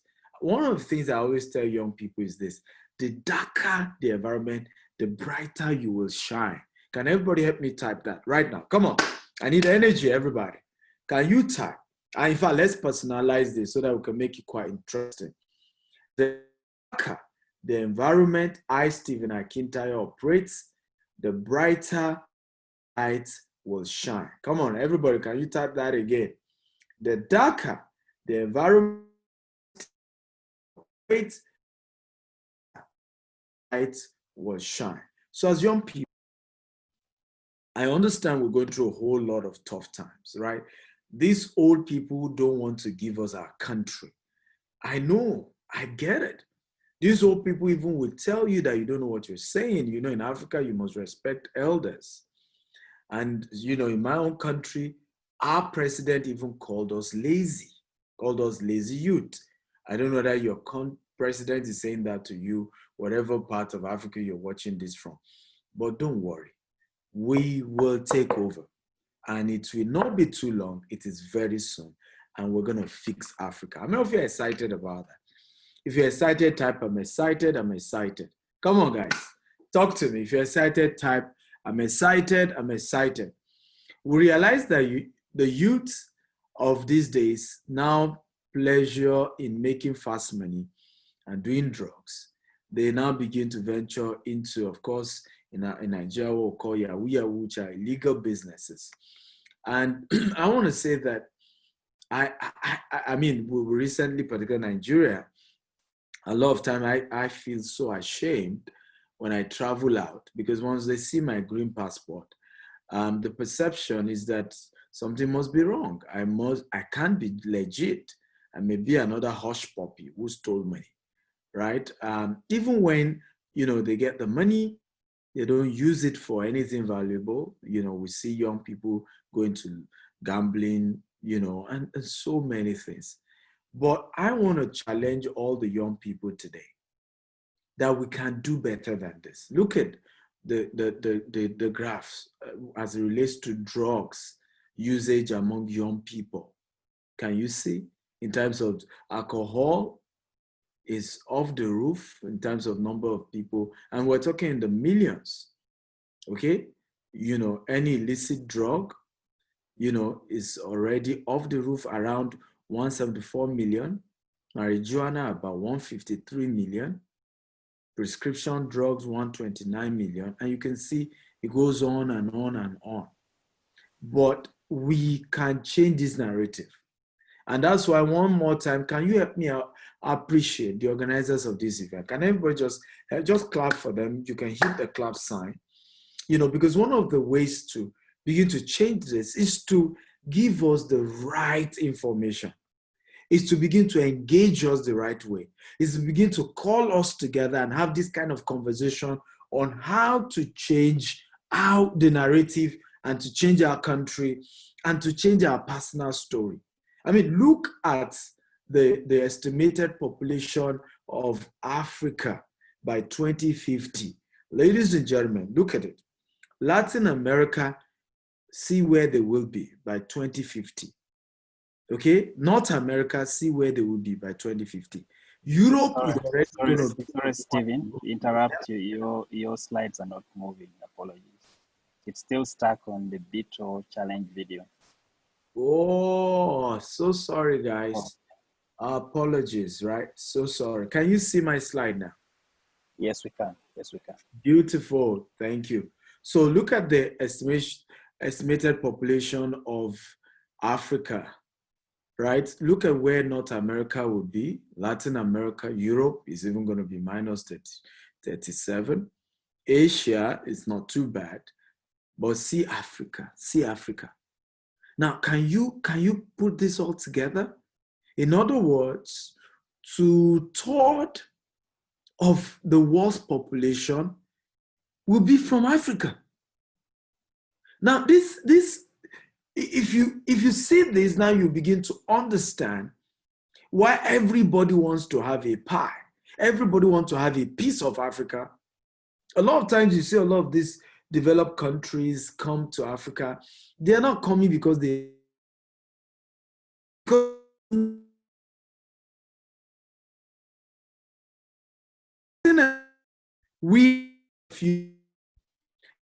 are the world.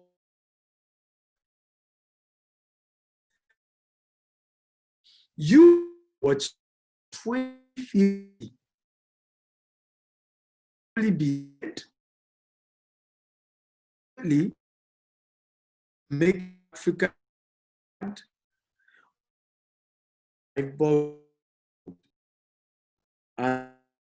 I personally would want to alive. But I believe we are alive to see a problem. I'll be alive to see something with alive to see, and when you go,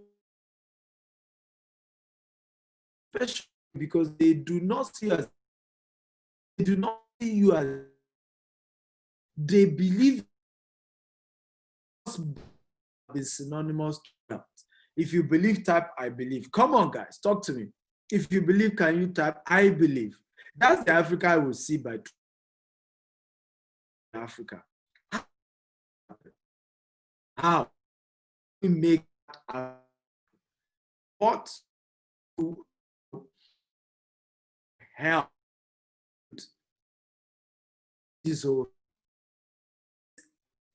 to develop the youth in Africa is a duty for all, both the old, young, teen.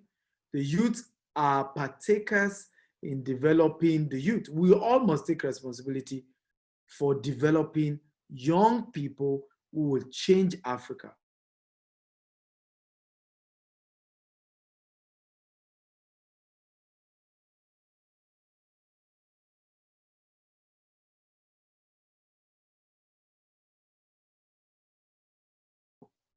But you need to know that formal education is not just what is needed now, right? Informal education is key, particularly digital skills. I teach about 20 of them. By the way, you can go to my YouTube channel. I have over 100 videos there, and there are trainings on more than 20 digital skills. I've written, by the way, 35 books. They're all on Amazon.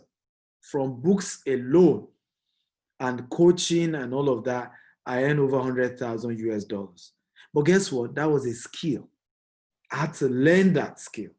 And I learned it in a digital way so that I won't be a physical author, but a digital author. And guess what? There are more people buying my books outside Africa than inside Africa.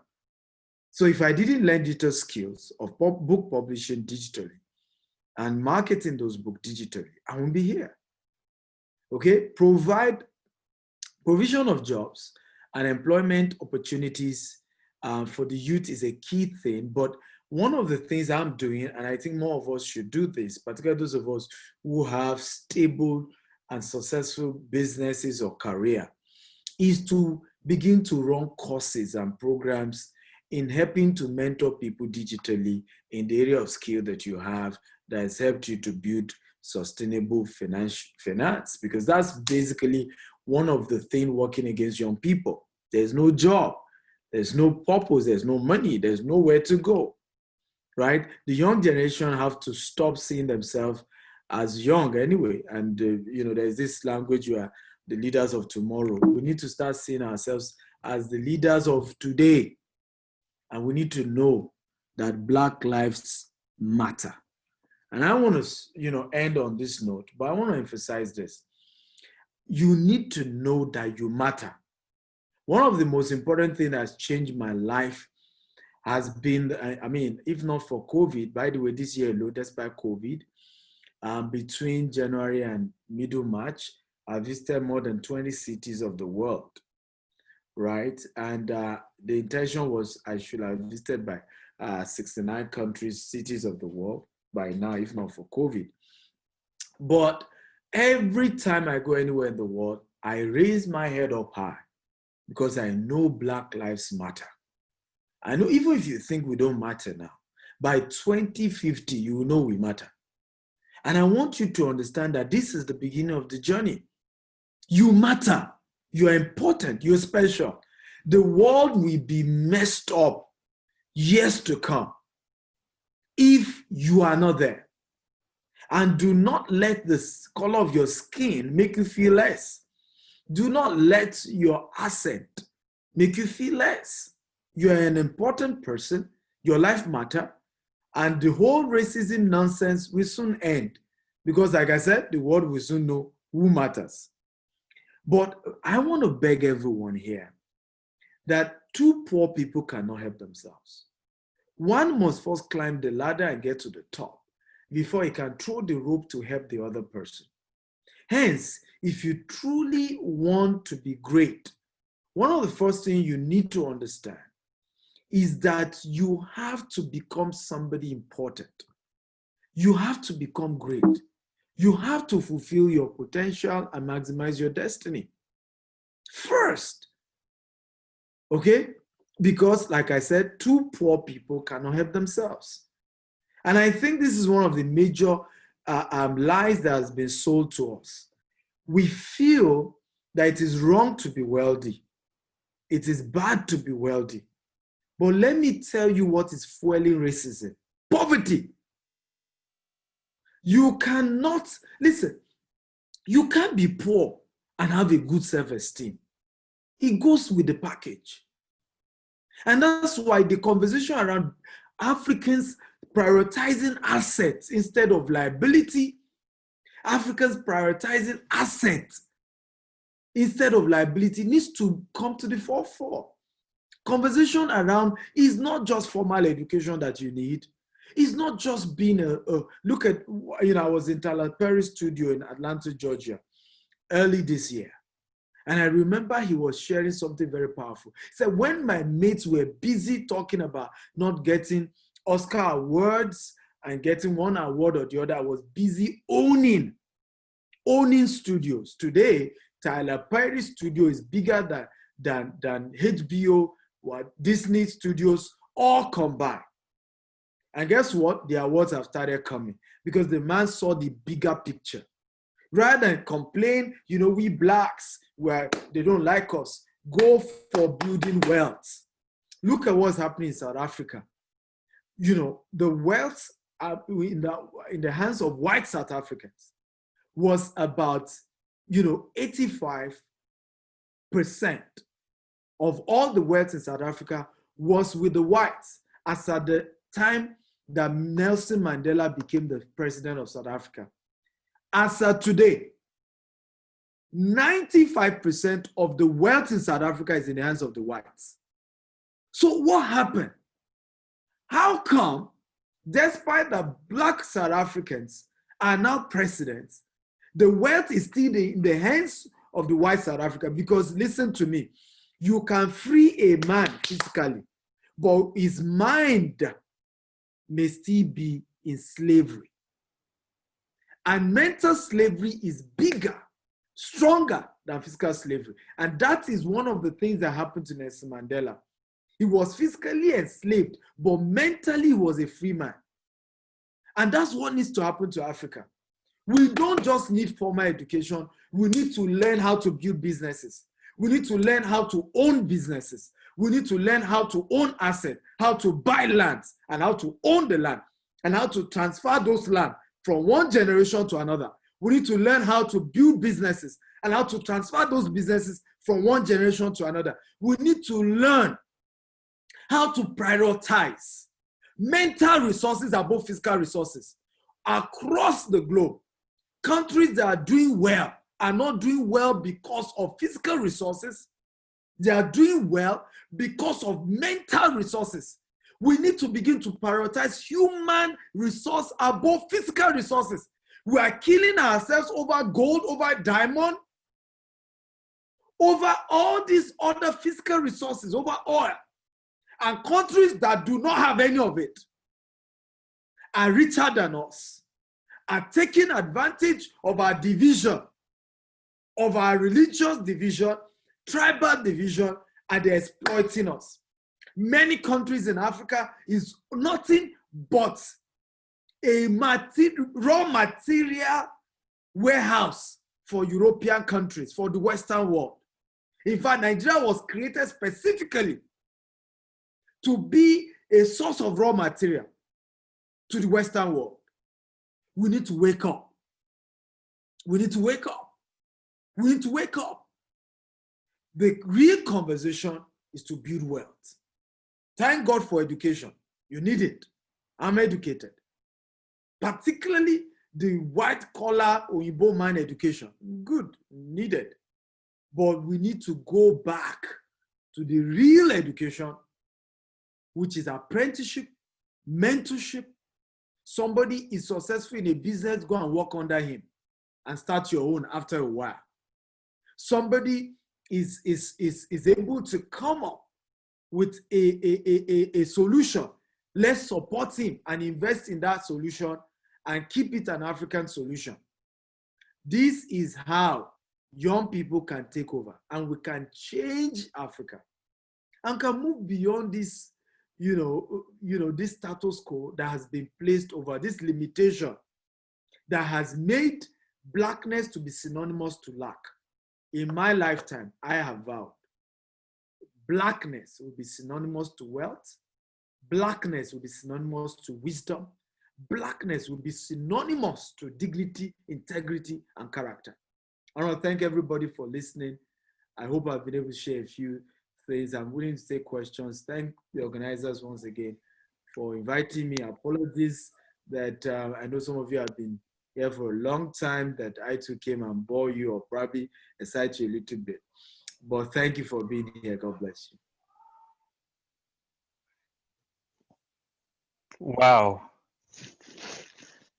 Wow, Stephen, I'm sorry, I honestly have to say I don't like this kind of clapping that can't be heard, because I think you deserve a standing ovation. I mean, your climax there was rousing. The hair on my arms stand, just, I wanted to go out and just shake everyone in the continent and say, you know what, we've got to do this. Right, so we're going to take some questions, but I think I'll probably start by picking up on some of the things that you said that have caught my attention, and I'm sure everyone else's. And then we'll take some questions. If you have any, of course, do send us your questions. We'll pass on to Stephen, and then so we can try to wrap up in the next maybe 10-15 minutes for today's session. We have been insistent on trying to make sure we keep time. We're going to try and do. There's something you said, Stephen, that Wafula mentioned again. I know I've been mentioning Paul a lot. He is being a true gem in terms of the things he's been out from the vision. What you said about the transfer of businesses across generations, Paul mentioned in one of his epilogues about how anywhere that you look, most other cultures, if you look at the Jews or the Indians, I think the only culture that maybe does it well in Africa is the Eritreans. Wherever they go, they will try to help each other to make sure that they thrive. This whole issue of two poor people not being able to help themselves, that's funny, and yet it's so true about us, isn't it? Yeah. And so we keep going on and crying about everything. You talked about mental work being better than physical work. And you used two very good examples of, I think, if you look at Dubai and Uganda, and the difference simply being that, I mean, it's about one system applying mental work, other, well, we know how that's gone. Let me start with the first question arising from what you said about prioritizing and not liability. And I'll tag it into what you finished with, that really rousing finish that you had. For the very longest time, you get the feeling that we've got this victim mentality in Africa. When you see a white person, you're thinking of what you can get from them. How do I benefit? How do I beg them for some money? How badly do you think that sort of negativity has affected us as a continent, especially aligned with the fact that we know that God told us to be positive about everything, right? If everything is excellent or praiseworthy, think about such things. How badly do you think that has affected us as a continent? The fact that we seem to thrive more on just being negative and adopting a victim mentality, as opposed to trying to believe we can, as you have been saying the entire evening. Well, thank you very much. That's a very good question. I feel what we practice in Africa is called the crab mentality. Now, if you put one crab, let's assume this is a bucket, you put one crab in this bucket, in 1 minute, the crab is out. But you put 3, 4, 5 crab there. When one wants to go out, the other hold the leg, and that way pull the other crab back in. So you can have those crab in the bucket for 1 year, none of them will escape. And that's what we practice in Africa, right? One person is trying to get to the top, we pull him down. Oh, who is he? Don't mind him, he's a thief. Oh, you know, oh, he has 20 wives. Oh, he doesn't have this.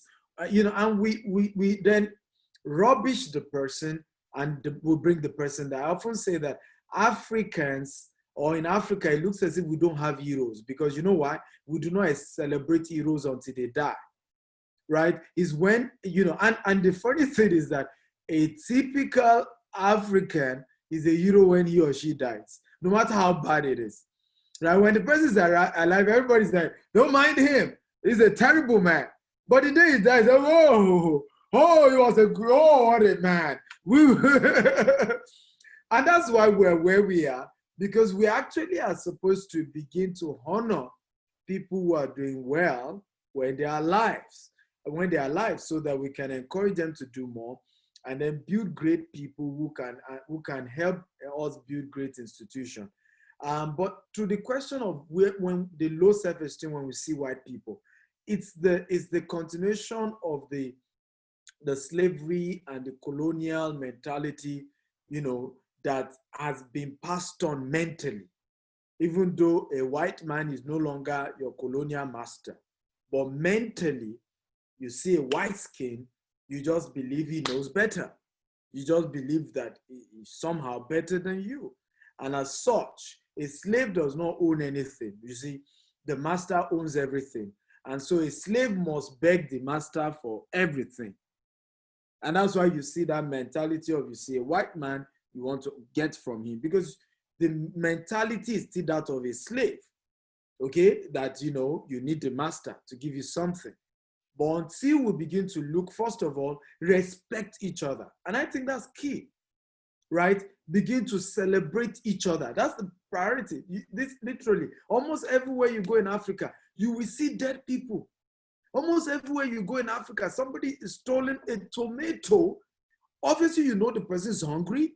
They put tire on the person and burn him alive. Who does that? So until, you see in Africa, your blood brother is owing you some money, maybe because he misbehaved, he lost some money, which is normal to starting a business. You can go on social media and say, Paul Wafula, It's my brother, but he stole my money. Nobody should talk to Paul again. He's a thief. He's a criminal. Meanwhile, in developed country, you can take the person to court. You even still have coffee when you are still in court. Both of you lawyers will still come, and you still talk like civilized people to each other and resolve the issue. But in Africa, we must fight. We must get higher assassin. We must box each other. And so once and that is still typical of a slave. If you study, slavery, you realize that was what used to happen then, right? Even the masters enjoy putting two slaves together to fight each other. So what am I saying? Until we begin to respect ourselves, respect the skin, the color of your skin. Respect, I tell people, I say, fine boy, no pimples, right? I don't need to spend too much to maintain my skin. Black is beautiful. There's no need to tone anything. I am the perfect image of God, right? If you are darker than me, you are too dark. You are fairer than me, you are too fair. You are taller than me, you are too tall. You are shorter than me, you are too short. You are fatter than me, you are too fat. You are skinnier than me, you are too skinny. I am the perfect image of God. If you have not seen how God looks like, you see me, you have seen God. Until we begin to love ourselves as well as loving our neighbors, our fellow Africans, and respecting them for who they are. Of course, knowing that no one is perfect and that we all still have our excesses, but still learn to respect each other despite our weaknesses and challenges. We can move Africa forward.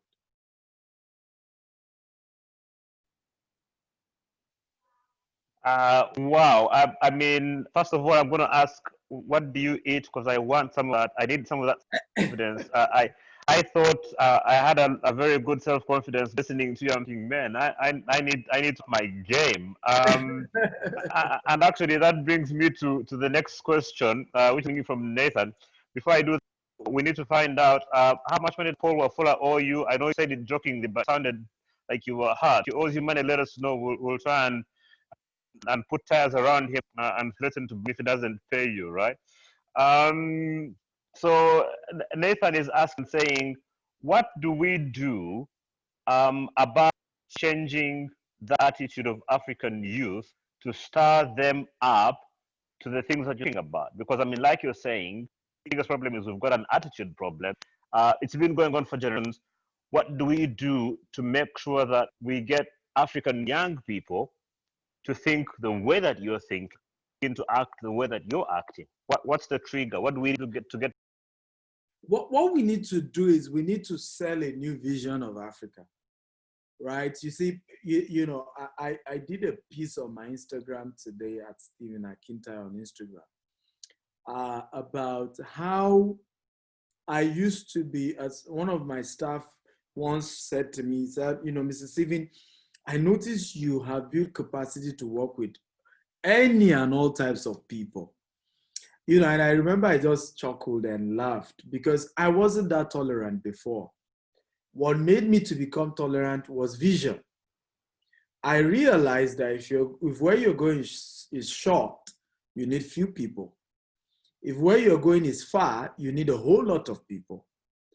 And if you agree that there are more bad people than good people, and if you then say that if you are going far, you need more people, what does that tell you?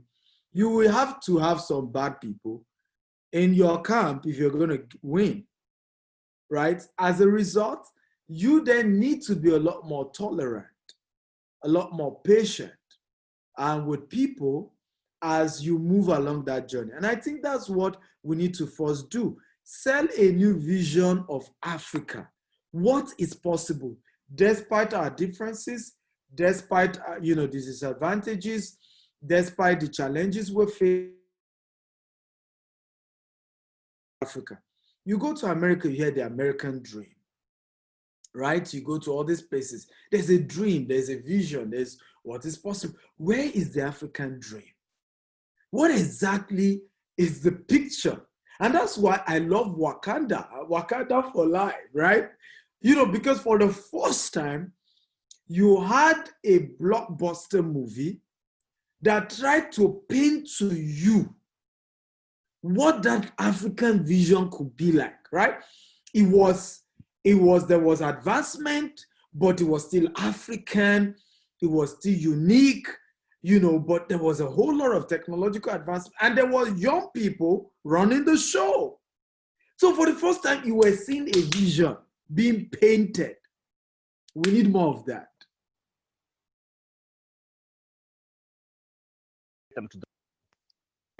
Unfortunately, we have run out of time. There's a whole bunch of questions. We still have you for the rest of the week, so we'll get to interact with you a little bit, of course, for you on Instagram and other places. I know it was coming up to 10 p.m. at least here in Kampala. What a big thank you to everyone who's joined us. I mean, almost everyone who started with us. We almost have still 200 people with us relating to the night. We hope there were no people who had some supper for husbands. We hope they understand that you had to try and get some wisdom to change your entire livelihoods as a looking forward to tomorrow. Some of the things to look forward to, as we say, a big thank you to Stephen. Give him a big clap. I wish we could do a really loud hand clap. I don't like virtual claps. They just don't sort of capture. Lots of exciting forward to tomorrow. We'll start with a very big one, which is Africa ready to... Some people are asking for my handle. Right. So I'm trying to type that. So at Stephen Akintayo, my Stephen has a PH on Twitter, Instagram, and on TikTok. Then at Stephen Akintayo TV on LinkedIn, Facebook, and on YouTube. By the way, I have over 800 free videos, right, on different digital skills you can do on YouTube. They're all there for free. So you can reach out there, and if you have more questions, you can send them to me. But I'm still going to be back on Saturday, God willing, and we advance this discussion. Again, I want to say a big thank you to the organizers. It's an honor and a privilege to be here, and this is a good job. I'm really impressed. Really impressed. Thank you for having me. Bye-bye. Thank you very much, Steve. And I guess it's beautiful things about the Internet of Things, isn't it? That as far as you are, we're able to interact with you and stay in touch. And of course, we look forward to being in Uganda. We've got some special food that we've got lined up for you. You have heard of a Rolex. We'll make sure we keep a very big for you when you come. Right. So a quick preview for tomorrow then. So we've got a very special session about West Africa is ready to take advantage of the fourth industrial revolution. That's going to be something to look forward to, but also how can you disrupt yourself beyond the horizon? That's going to be a big thing to look for. We've got some special speakers, and that's the beginning. We still have all the way until the weekend to go, so you don't want to miss. Continue the discussion online. Go to facebook.com, look for Inspire Synergy, and of course our hashtag Inspire 2020 and Inspire Synergy 2020. Otherwise, on behalf of the entire Inspire, on behalf of my host for today, Emma and Liz, and of course the organizing committee and our speakers and our panelists, I want to say a big thank you to all of you for being with us. I guess we will catch you tomorrow. Tell a friend, get a notebook so you can take some notes. These are things that you're going to need to remember. I hope that I haven't forgotten anything to add on this, Emma. Otherwise, if there's nothing else, I think we'll call it a wrap for tonight and say have a great night, and we'll catch you same time tomorrow. Be in early so we can try and catch up and have a discussion. Otherwise, if you enjoyed the session today, let me pick up from Evan and what he's been saying. If you've enjoyed the session today, why don't you type, say, I am blessed, right, before you go away. That would be good. You can just say, type, I am blessed, I am blessed, I am blessed, I am blessed. I also see lots of those. And if you are blessed, do share, okay? You've got the link to the Facebook pages. Why don't you share this with friends? Because this is life-changing stuff. The kind of things that change your life forever. Make sure you don't do it alone. Remember what Stephen said, two poor people cannot help themselves. So let's go and get some other people along the way and make sure that they can come and engage and from this wealth of wisdom from some people that are taken of their time to come and be with us. Otherwise, want to say a good night. I think we'll have a closing prayer from somebody. I'll ask Emma to lead us in that and do a quick close prayer before we wrap up the session. Let's pray. Father, we thank you for the time that we've had together. What a session this day. The amount of wisdom that you have brought to us. We are so thankful. Thank you for Stephen. Thank you for George. What a wonderful, and Paul, what a wonderful set of speakers that we've had today. We are so grateful for what we've had. Lord, you, even our Father, beckoned on us that it's not the hearers of the word, but the doers of the word. Let us be people who will do and put these things to practice. We thank you so, so much for the day. We bless you and we honor you. Bless everyone who has been part of this. We give you glory and honor. In Jesus' name I pray. Amen. Amen. And then a big thank you to everyone. You feel free to leave if you want to do that now. Again, we just need you share the hashtag, share the link with your friends. Try and make sure you get as many people you can to join us tomorrow because this is the kind of stuff you want to miss. From the entire crew, we want to say have a good night. We'll see you same time tomorrow. That is 7 p.m. East African time or 16 hours GMT, whatever you might be around. We'll see you tomorrow. God bless you.